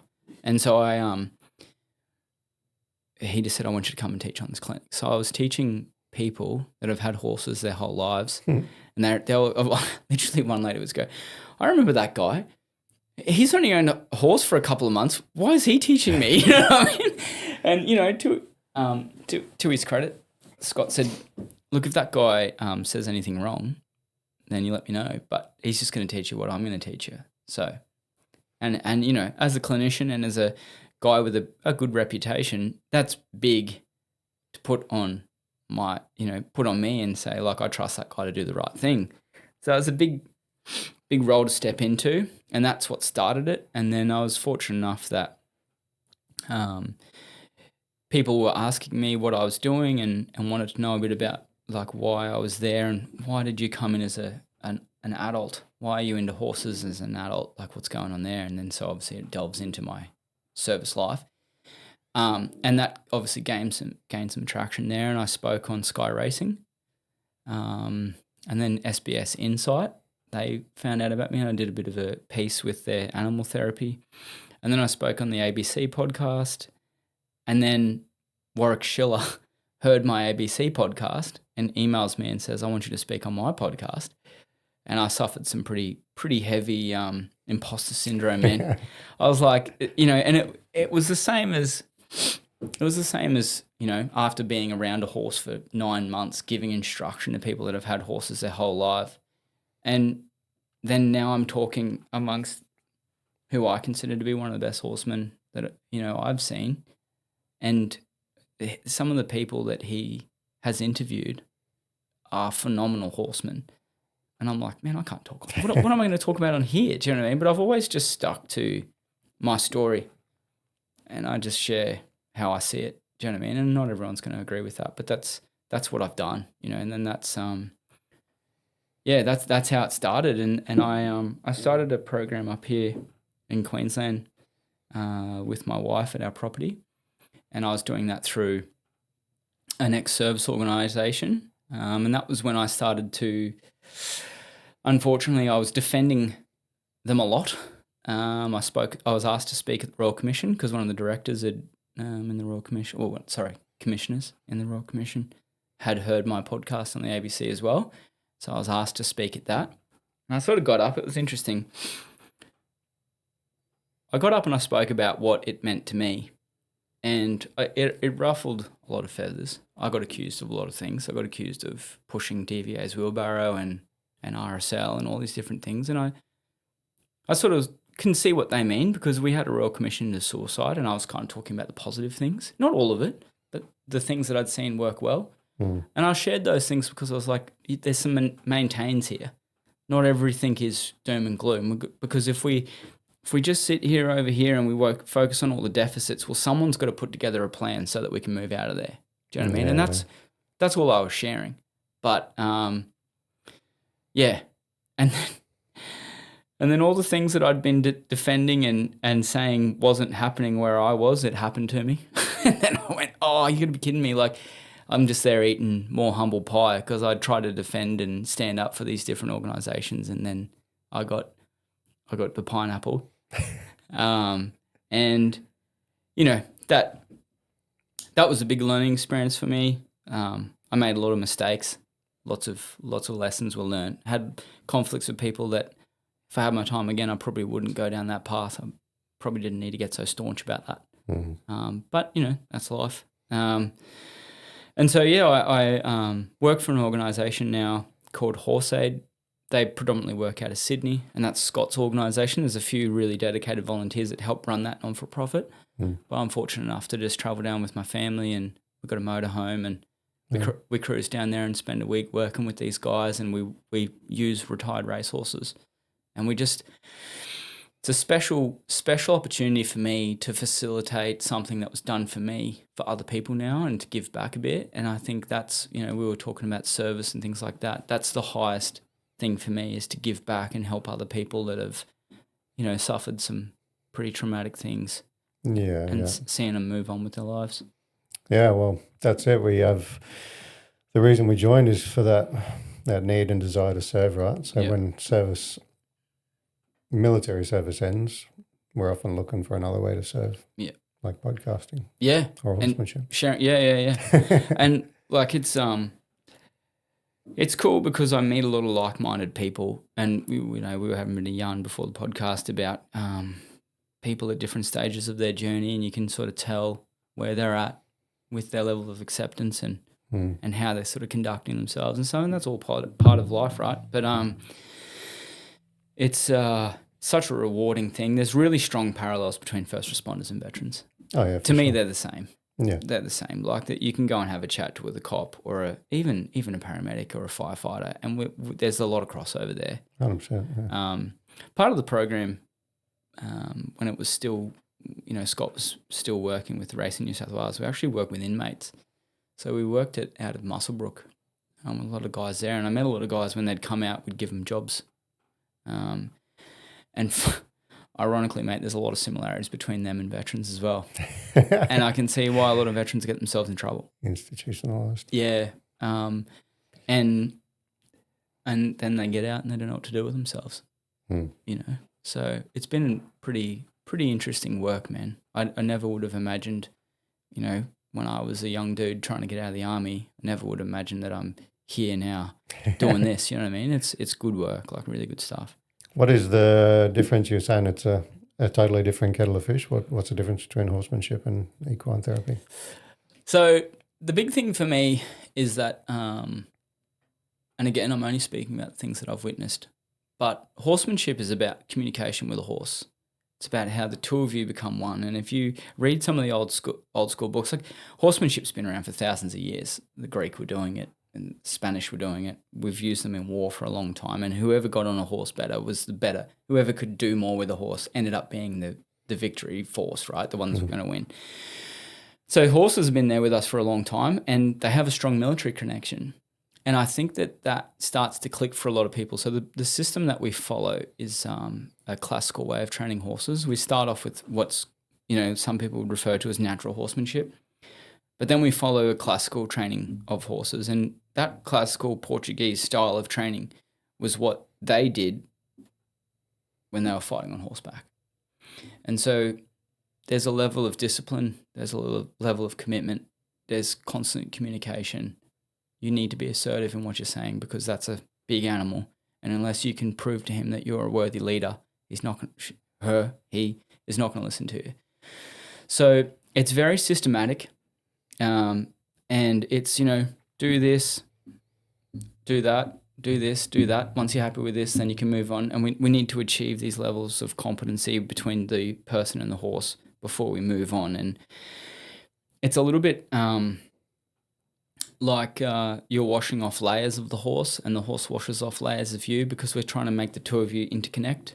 And you're going to have things that you do that are like your boundaries, or sometimes you are shut down to certain things and the horses are highlighting that to the person, and same for the horse. There'll be little vices that the horse will have, and it's about working through those so the two of you can come together. From what I've seen from a lot of the equine therapy, it's not asking horses to do things. It's about bringing things to light and communicating, counselling and talking and that sort of stuff.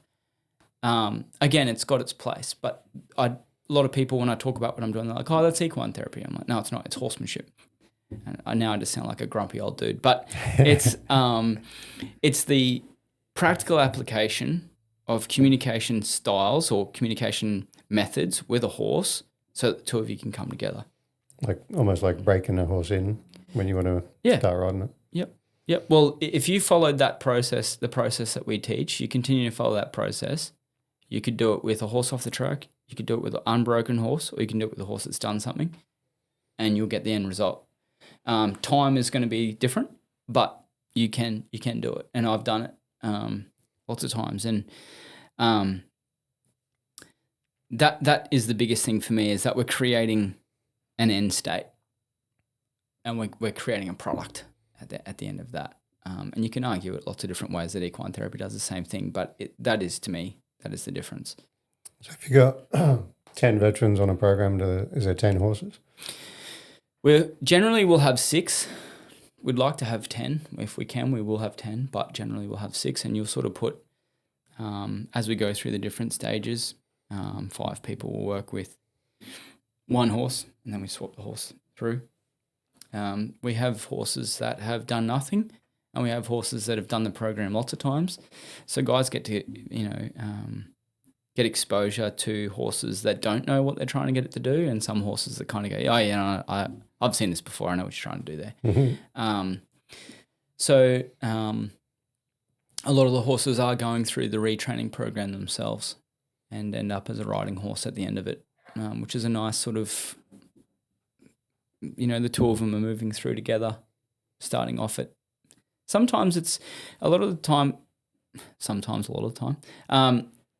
when you've got a horse that's come off the track, if we were to use a scale, I would describe them as like a -10, -20, and 0 being that balance point, right? Mm.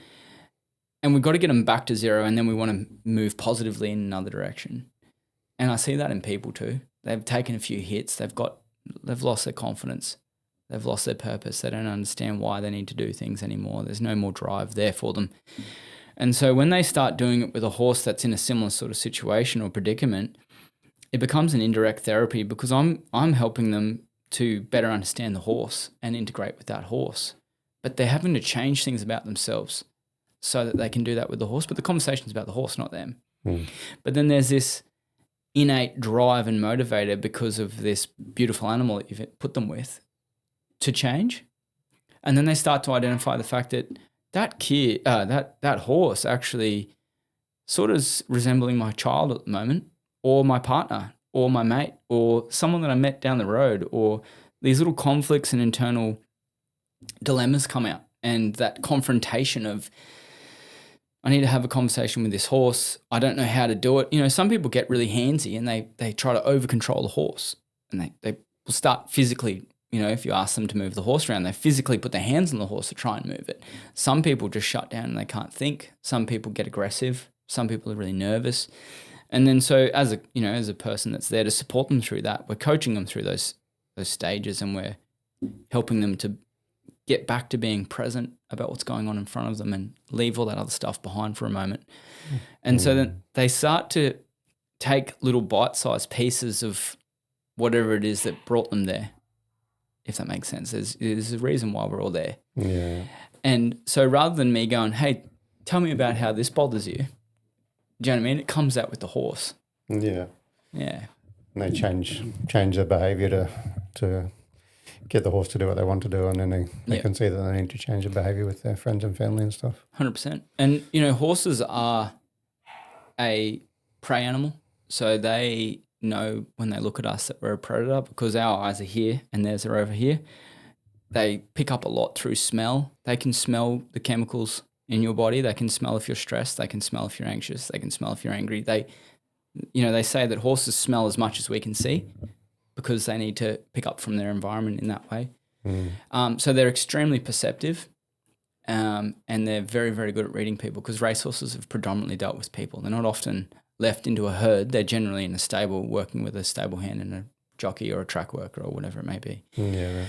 So they've got more experience with people. So that I think that plays a big part.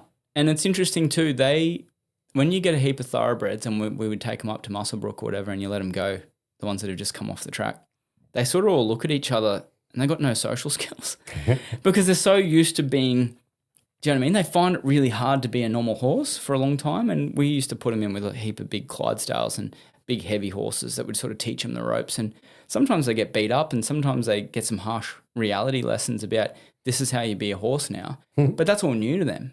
Do you know what I mean? And again, I draw some parallels there that when you've been in a certain environment and you're used to a certain way of the world, when you let out of that, it's like you got all this stuff out here that's super daunting. You feel like you could do anything, but then you also feel like you're completely limited. It's a weird sort of feeling. Yeah. If the programs go for a week, is there like some bonds that are created that it's hard for people to come back and visit their horses and stuff like that? It's really cool. So what we see a lot of is that the people that have run or been a part of the previous residential, they actually come back and volunteer for the next one. And so again, that sort of principle that I spoke about with standing on the shoulders of the people before you get a lot of guys talking about, you know, this is what I found on this day and that day, and this is what it's no different to, you know, I'm at week 6 at Kapoka and I had to do this. I'm on day 4 and I'm trying to do this. Do you know what I mean? It's the same sort of thing. And we get people that I did it. My second horse I got was a horse that I met through the program. And he became my riding horse, one of my main riding horses. And lots of people that have been a part of the programs end up buying the horses because they are they're looking for homes, which is really cool. So they'll connect with the horse, and that starts their horse journey. They end up owning it. And the other thing that happens too is the camaraderie. Like we get a lot of people that's the first time they've left their house since they've left whatever their job was. And like we spoke about it before, the similarities between all the first responder roles and veterans it's crazy. And they get into that environment and we have that dark humor and we don't take ourselves too seriously and we have a bit of a laugh and say pretty inappropriate things. But it brings everybody together and there's a likeness there and people relax pretty quickly and the camaraderie comes back. And, you know, that's when people ask me what's the biggest thing you miss about the army, it's my mates. I miss my mates. I miss the camaraderie. I miss the very specific sort of context of that environment and the things that you go through together and the funny stories you learn about each other and the funny things that your mate does that you keep reminding him of and all those little things, you know, you don't get that once you get out. But when we get everybody in that environment, the piss taking is like, it's very apparent. It starts quite early and it's good, man. And it's The most overwhelming feedback that we get from people is I'm back with people that are like-minded, the camaraderie. These people end up being all friends. There's people that did the course 3 years ago. They're still talking to people they did that 1 week with. Yeah. So it's pretty cool. Yeah. That's definitely one of the biggest things that everybody misses, even myself included, is just the mateship. Yeah. And finding your tribe afterwards, right? Whether that's, whether it's in a sporting team or a fucking volunteering or a martial art or horses. I encourage people that have served to get out and do something where they're in a position of service, because we're good at it. People that have served are good at it. I think it's really easy to lose sight of what you're good at when you get out and you feel like you got nothing that can contribute to the world outside of your job, what your job used to be. But there's so many things that we learn and skills that we have that you can be a really useful person, and I think it's sad when people lose sight of that. Yeah, for sure. And that's a cool thing that happens out of this program is that, there's potential there for people to hang around and do a bit more. I mean, look at me. I started as a guy with no horse experience, and now I'm an instructor there. And my instructional style and the things I learned is from being a section commander. Like, do you know what I mean? In a way, I don't yell at people, but there are transferable skills. Yeah, for sure. Yeah. And how do people get on your programs? So if they go to Horse Aid on Facebook, there's a link there, or you can look them up on the internet and just put in an expression of interest. We run 1-day courses, and which is a bit of an intro, which is good because it breaks the ice a little bit, gives you a bit of an understanding of what you're in for, and then go to the 5-day residential if you want. And it's interesting because a lot of people think that they're going to go there and do equine therapy, and that's why they don't want to do it. That's the second biggest thing I hear is people go, I thought I was going to come here and sing Kumbaya and it was going to be all woo-woo and I'd have to talk about my feelings. But they're so refreshed that it's just about hanging out and working with horses, and the meaning of things is so individual, and they sort of go away and have that conversation with themselves rather than someone trying to pry it out of them. But yeah, so they can get involved through doing that. Check out Horse Aid. Is it funded? It's completely free for attendees. So there's a pretty passionate, strong working volunteer group that work in the background there that are applying for grants and things like that. We can't run those programs without that funding, and we're not funded by anyone. So there's, every now and then we'll be really lucky and someone will hear what we do, and we've spoken on a current affair and things like that. Someone will see it and donate a heap of money, and that really helps to keep that program running. Yeah. Well, if you are a business looking for someone to fund, I've got hungry horses.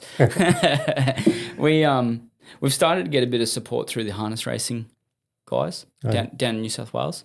So, and when I was running it here in Queensland, I did get some support through Racing Queensland. But then some rules changed or something and sort of went away from that. Yeah. It's always hard with the funded things that the sponsorship dries up. Yeah. You always got to hustle to find more.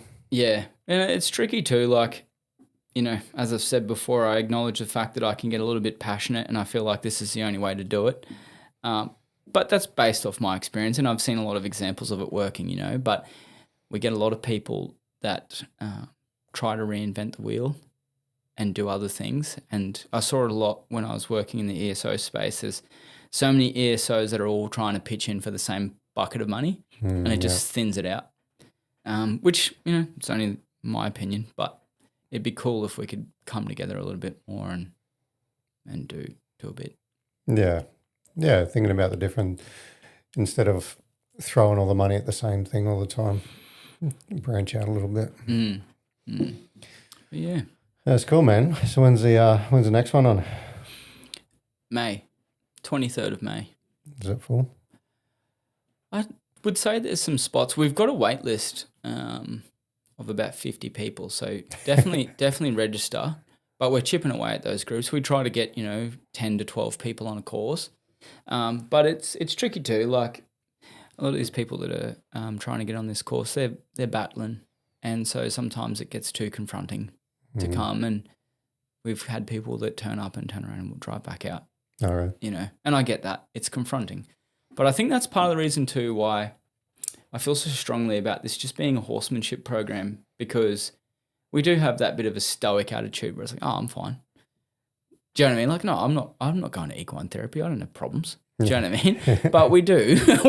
we know there's something going on for us, but so much of our job required us at some stage to push all of our own feelings down that we become a bit dull.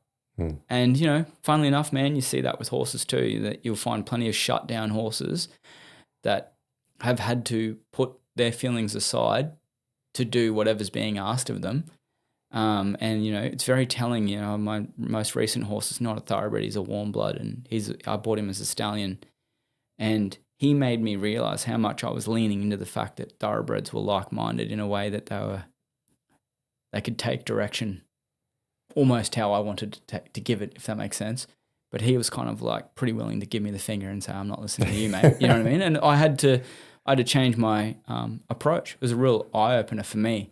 I'd fallen back to old habits and gotten comfortable in being around something that sort of liked a certain way of communication. But, you know, again, like people, he's a different type of horse and he likes a different type of communication, and I had to adapt in what I was doing. And I find that I found that a lot when I was at uni, talking to other people and other students and stuff, and it stands out that you are different and that you communicate differently, and this, you know, sometimes your jokes aren't funny. Yeah, can't say that anymore. Yeah, that's it. But yeah, no, it's cool, man. I love doing it, and I think I've used the phrase before, and it's funny because I saw a guy that's got a pretty strong social media sort of platform, and I don't know if he heard it from me or where he heard it from, but I was using the term unsoldiering, and I spoke about it in the Royal Commission,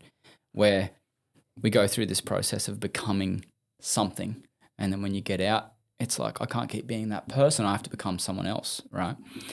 And so I started calling it unsoldiering.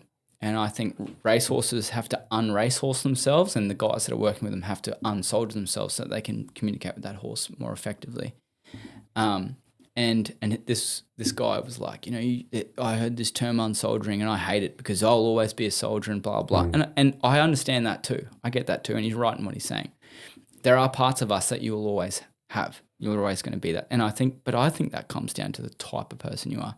Yeah. And you were that type of person before you became a soldier or a first responder, whatever. Yeah, you joined that job because you are that person. Yeah, 100%. But yeah. Cool, man. Obviously, you're very passionate about it. It's cool to see. Yeah. I think it's definitely saved me.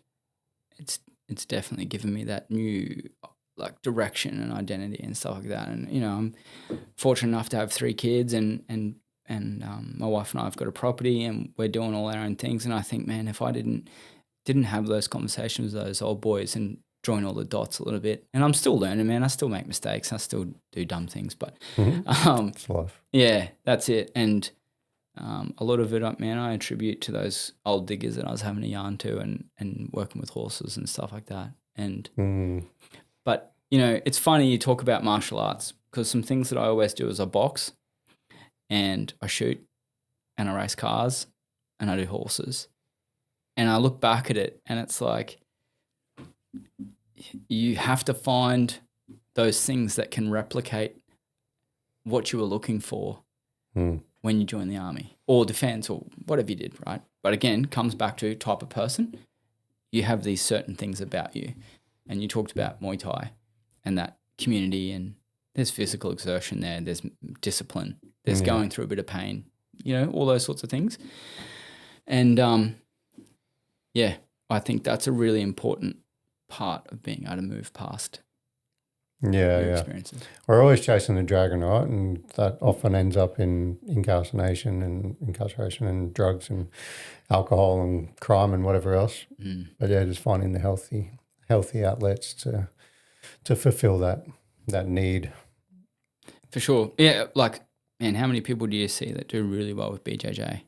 Oh yeah. So many veterans just lap that up, you know what I mean? Because there's that community, and they've got some good values, and Yeah. I think that's strong. That's definitely an Doing important hard thing. shit. Yeah. And overcoming hardship, right? Is, being put in those impossible situations and remaining calm and gives you those skills for life. Yeah, it's funny you say that. Just as you were saying that, quite often I sort of wonder about how much pressure we put on people. And when people are in a bad spot, you kind of want to back off a little bit. Mm. And I think there's timing for that as well. But sometimes I feel like, particularly in our space, guys are underestimating how tough they are and how much they can do and how durable they are. Do you know what I mean? I feel like sometimes getting that kick in the ass and that bit of a push, and they get up and they do something and they go, man, I can do this. Do you know what I mean? Whether it's physical, emotional, mental. You know what I mean? Like and that's such a taboo thing to say. Like people, you say, oh, and I'm going to push this guy harder that's doing it tough. It's kind of seen like, well, you could push him over the edge. But in my experience, man, people flourish under pressure. Yeah. And I think it's the lack of pressure and the lack of real-time stuff that's going on that makes people in these sorts of environments and these sorts of roles, these types of people, struggle. Mm. Yeah, when you take off pressure creates diamonds, right? When you take the pressure off and get all sort of mamby-pamby with them, they're like, yeah, fucking whatever. It's like, put your fucking shoes on. Let's go. Mate, I truly believe it, and this can sound a bit fluffy, but I truly believe that people are underestimating how tough they are and what they've got and what they can capable of. Yeah, 100%. And I mean, like, man, you just shared briefly before we started on where you started. This isn't where you started. Do you know what I mean? Like, it was a concept and you just kept at it. I'm sure you stared at the ceiling wondering, what the hell am I doing? But it's got you here. You know what I mean? Yeah. Let's keep pushing forward. Mm. Yeah. Cool, man. Good story. I enjoyed that. Yeah, thanks. No worries. I'm definitely not a grey man. I had a dude on one day. You couldn't see this in the video. And he kept pointing. He's like, I'm not this. I'm definitely not this guy. I was never this in the army. I was like, for anybody wondering what the fuck he's pointing at. It's the grey man. It's funny, man. So like last year I sort of went through a bit of a period where it was another period of adjustment. And it got a bit dark. Like, a lot of things have happened in my personal life. I'm not connected with a lot of people that I used to be connected with, but I found a whole heap of new people, right? Just a phase of life. And I stopped the business, stopped everything. You know, I've got 3 kids under 3. And so I've got a bit on, right? And so I started working at a feed store, and I was just putting bags in cars. I thought this would be fine. I can just do this, do a mind-numbing job. Yeah. And my BC from when I was like 2008, 2009, my BC drives in to the feed store. And I was like, what? Like, what's the chances out here that he's driving in here? Turns out he's bought a property down the road, and yeah, that's his little escape, right? He goes there. So anyway, I walk up to him and I said g'day, and he knew who I was. And when I went home, I told my wife. She was like, man, it's crazy that like in 2009, you had a boss that's got, 100-odd diggers and people underneath him, and he remembers you. I was like, yeah, that's how much of a shit fight I was. he would have seen my name on every single charge sheet. Like, it's just funny that, he was like, oh, shit, I remember you. And I was like, probably, you wait till you remember why you remember who I am. His name rings a bell. Yeah. He must have been a good soldier. Yeah, no, it wasn't that. But yeah. No, it's cool. Thank you for having me on here, man. Like, it's it's we've just connected of a likeness, and for whatever reason, a lot of people are more about being an individual now. And I think that's a bit sad. World according to me. But I think we need more people to come together. Yeah, for sure. And support each other when we get out, right? Yeah. We all miss the camaraderie, but we don't do anything about it. Yeah. And look, I'm sure there is some people out there that are watching this being like, that guy was such a dick to me. Like, and, you know, he's contradicting himself, blah, blah. And, yeah, I've made some mistakes in my past. And I've had conversations with people that had I have my time again, I wouldn't have them. I wouldn't have gone down that path, you know. But we're all learning and just try and move forward from it. No, me too, man. I'm sure there's plenty of people that don't follow me because I was a piece of shit back in the day. But you know what's funny though is like you still, ironically, you still have more in common with that guy than a lot of other people. That's a weird thing to wrap my head around, but I know I keep coming back to it, but you are a type of person when you've served. And I think that's why we've got to look after each other. Yeah. And you don't, to me, it's no different to, you know, when you get assigned to a section and you see the names in your section, and I know I did, I was like, oh, this fucking dude. Like, and he probably did it to me too. But, man, you go overseas, you go on exercise, and you come together and you achieve the task. You get it done. You know what I mean? I think that would go a long way in how we support one another on the outside. You know, you don't have to be each other's best mate, but probably don't get in each other's way either.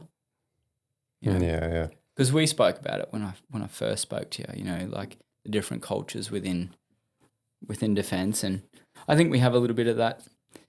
I remember, and I hear it still, like guys that are still serving, like if you're green, you're sort of like mocked, like it's like, oh, you still get paid the same. Do you know what I mean? And that's a very Aussie thing because it doesn't happen, you know, I don't hear of it happening with other countries. But there is a bit of that, but unfortunately I think that does get in the way as well. You know, where we sort of get a bit of tall poppy syndrome and we chop each other down a bit. And again, I've been guilty of that, man. But this fucking hard charger, calm down. Yeah. But I love what you're doing, and I love that you got this podcast and you're bringing people together that share stories, and I think it joins the community a bit. That's cool, man. Cheers, bro. Appreciate it. Yeah. I enjoy doing it, so fucking love what you're doing. Never work a day, right? Yeah. Well, mate, I think you need to come to Sydney, bring your dog, and do a residential. Dog's welcome, man. Yeah, 100%. Does he have a little vest? We can just say that he's Service dog. We just publicly told everyone our plan. Like, I'm pretty sure I heard a story about this. You two are lying. But it would be cool, man. Like, I can see it's probably not your first choice. No, I've never really had much to do with horses. Yeah. But if I could encourage you to do it, let me know and I'll get you in it. Yeah. It'd be good, man. Yeah. And then we'll do a podcast there every day and I'll interview you. How you feeling? Scared? Yeah. Cool, man. Sounds good. I'll look at the calendar for the rest of the year. Doing a Trojans track in September, I think it is. Yeah, nice. Down in Adelaide. Yep. Have you done 42? The March? No, I went and got drunk at the 42 for 42 lunch on last week. So it's the same thing. He put in. We actually did 13 hours of fucking of drinking. I think 42 is awesome. And I've done it previously. And I don't think I could do it again because my back. But I that's another thing, man, where you just like getting people to come together, bit of adversity, camaraderie. It's awesome. And I've seen a glimpse of how hard. Is it Sean? Is his name Sean? The guy who started it. I can't remember. I think it's Sean now. I feel like I'm really bad with names. But me too. Yeah. I'm terrible. Which I feel rude now because I got a lot of respect for him. But yeah, you know, he works so hard to make that happen, man. And yeah, it's pretty cool. When I was there, Milo's daughter and his wife were there. And man, like, what an honor, you know what I mean, for that family and for him. It's pretty cool. And you know, any veterans that are listening to this, go and do the 42. Happens once a year. Do a bit of pre-training and get out. You know, I took my dog. It wasn't wearing a vest. It wasn't meant to be there, but we did it. I'm pretty sure some of the EOD dudes take their dogs and stuff. Animals are just good levelers, you know. But yeah, I think that'd be cool. You should get him on here. Yeah. One last thing I wanted to say too was, so I'm a part of another non-for-profit, and it's called Real Steel Rescue. Real Steel. Oh, Real Steel. Yeah, Real Steel Rescue. So it's run by a guy, Scott May, who was a cav guy, and he goes out and he gets cars going out in paddocks and stuff, and he takes people. Oh, yeah. So again, when him and I were having a yarn about it, it was interesting, the parallels, because he's taking old, discarded things that people aren't seeing a purpose for anymore. He's bringing them in, repurposing them, and then getting them working again. And he's doing it with veterans. And he does it with all sorts of people, but he also will do it with veterans. And so he's got a YouTube channel, and he's started to get some real traction with it. And again, it's just another avenue for people. Like, if horses isn't your thing, if physical stuff isn't your thing, like if speaking on a podcast isn't your thing, maybe tinkering in the shed is your thing. And so, yeah, that's a pretty cool thing that my mate Scott's doing. I'm sort of like I'm just in the background as someone on the board, but it's his thing. He's the one that's making it turn and doing all the work. And yeah, something really cool. And he got a race car, got a Suzuki Swift and turned it into a race car. And I know we have intentions of doing that again. So he got 4 strangers, and they did everything they needed to do to make that car go into a race, and they did an endurance race. So, yeah. That's pretty cool. Just another little avenue, you know what I mean? Just something different. Yeah. There's so much stuff out there, eh? It's almost hard to find you need to know someone that's done it, or, you know, word of mouth. And yeah, there's definitely a lot of opportunity for veterans to get involved with things. Yeah. Yeah. And that's what is so cool about this. It's because people will listen to it, and hopefully one of those things will sort of spark their interest and get them off the couch and get them out and doing something. Yeah, for sure. Cool, man. Cheers again. Thank you. Bye, guys. Oi. I feel like I sound congested. I can hear myself. Oh, really? I feel like I speak really loud and intense. Like every time I'm like, oh, jeez. Fucking septoplasty surgery. It's a while ago now. Really? 3 weeks ago now. But is that what that mark is? No, it's fucking dog bit me. Oh, Jesus. Both sides. There and there. You got one on there. There, yeah. Oh, did he? Yeah, he fucking, when I picked him up yesterday for that would have hurt, man. Good morning, he's licking me, and then he went, you know, the mouth when they're puppies. Yeah, they got needle teeth. Oh, it is. The Grey Man Podcast is a veteran-run platform dedicated to sharing authentic experiences from current and former service members. These stories are shared to foster connection, understanding, and support within the veteran community. Episodes may contain raw, emotionally charged content that some listeners may find distressing. Listener discretion is advised. The views and opinions expressed by guests are their own and do not necessarily reflect those of the Grey Man Podcast, its host, or affiliated partners.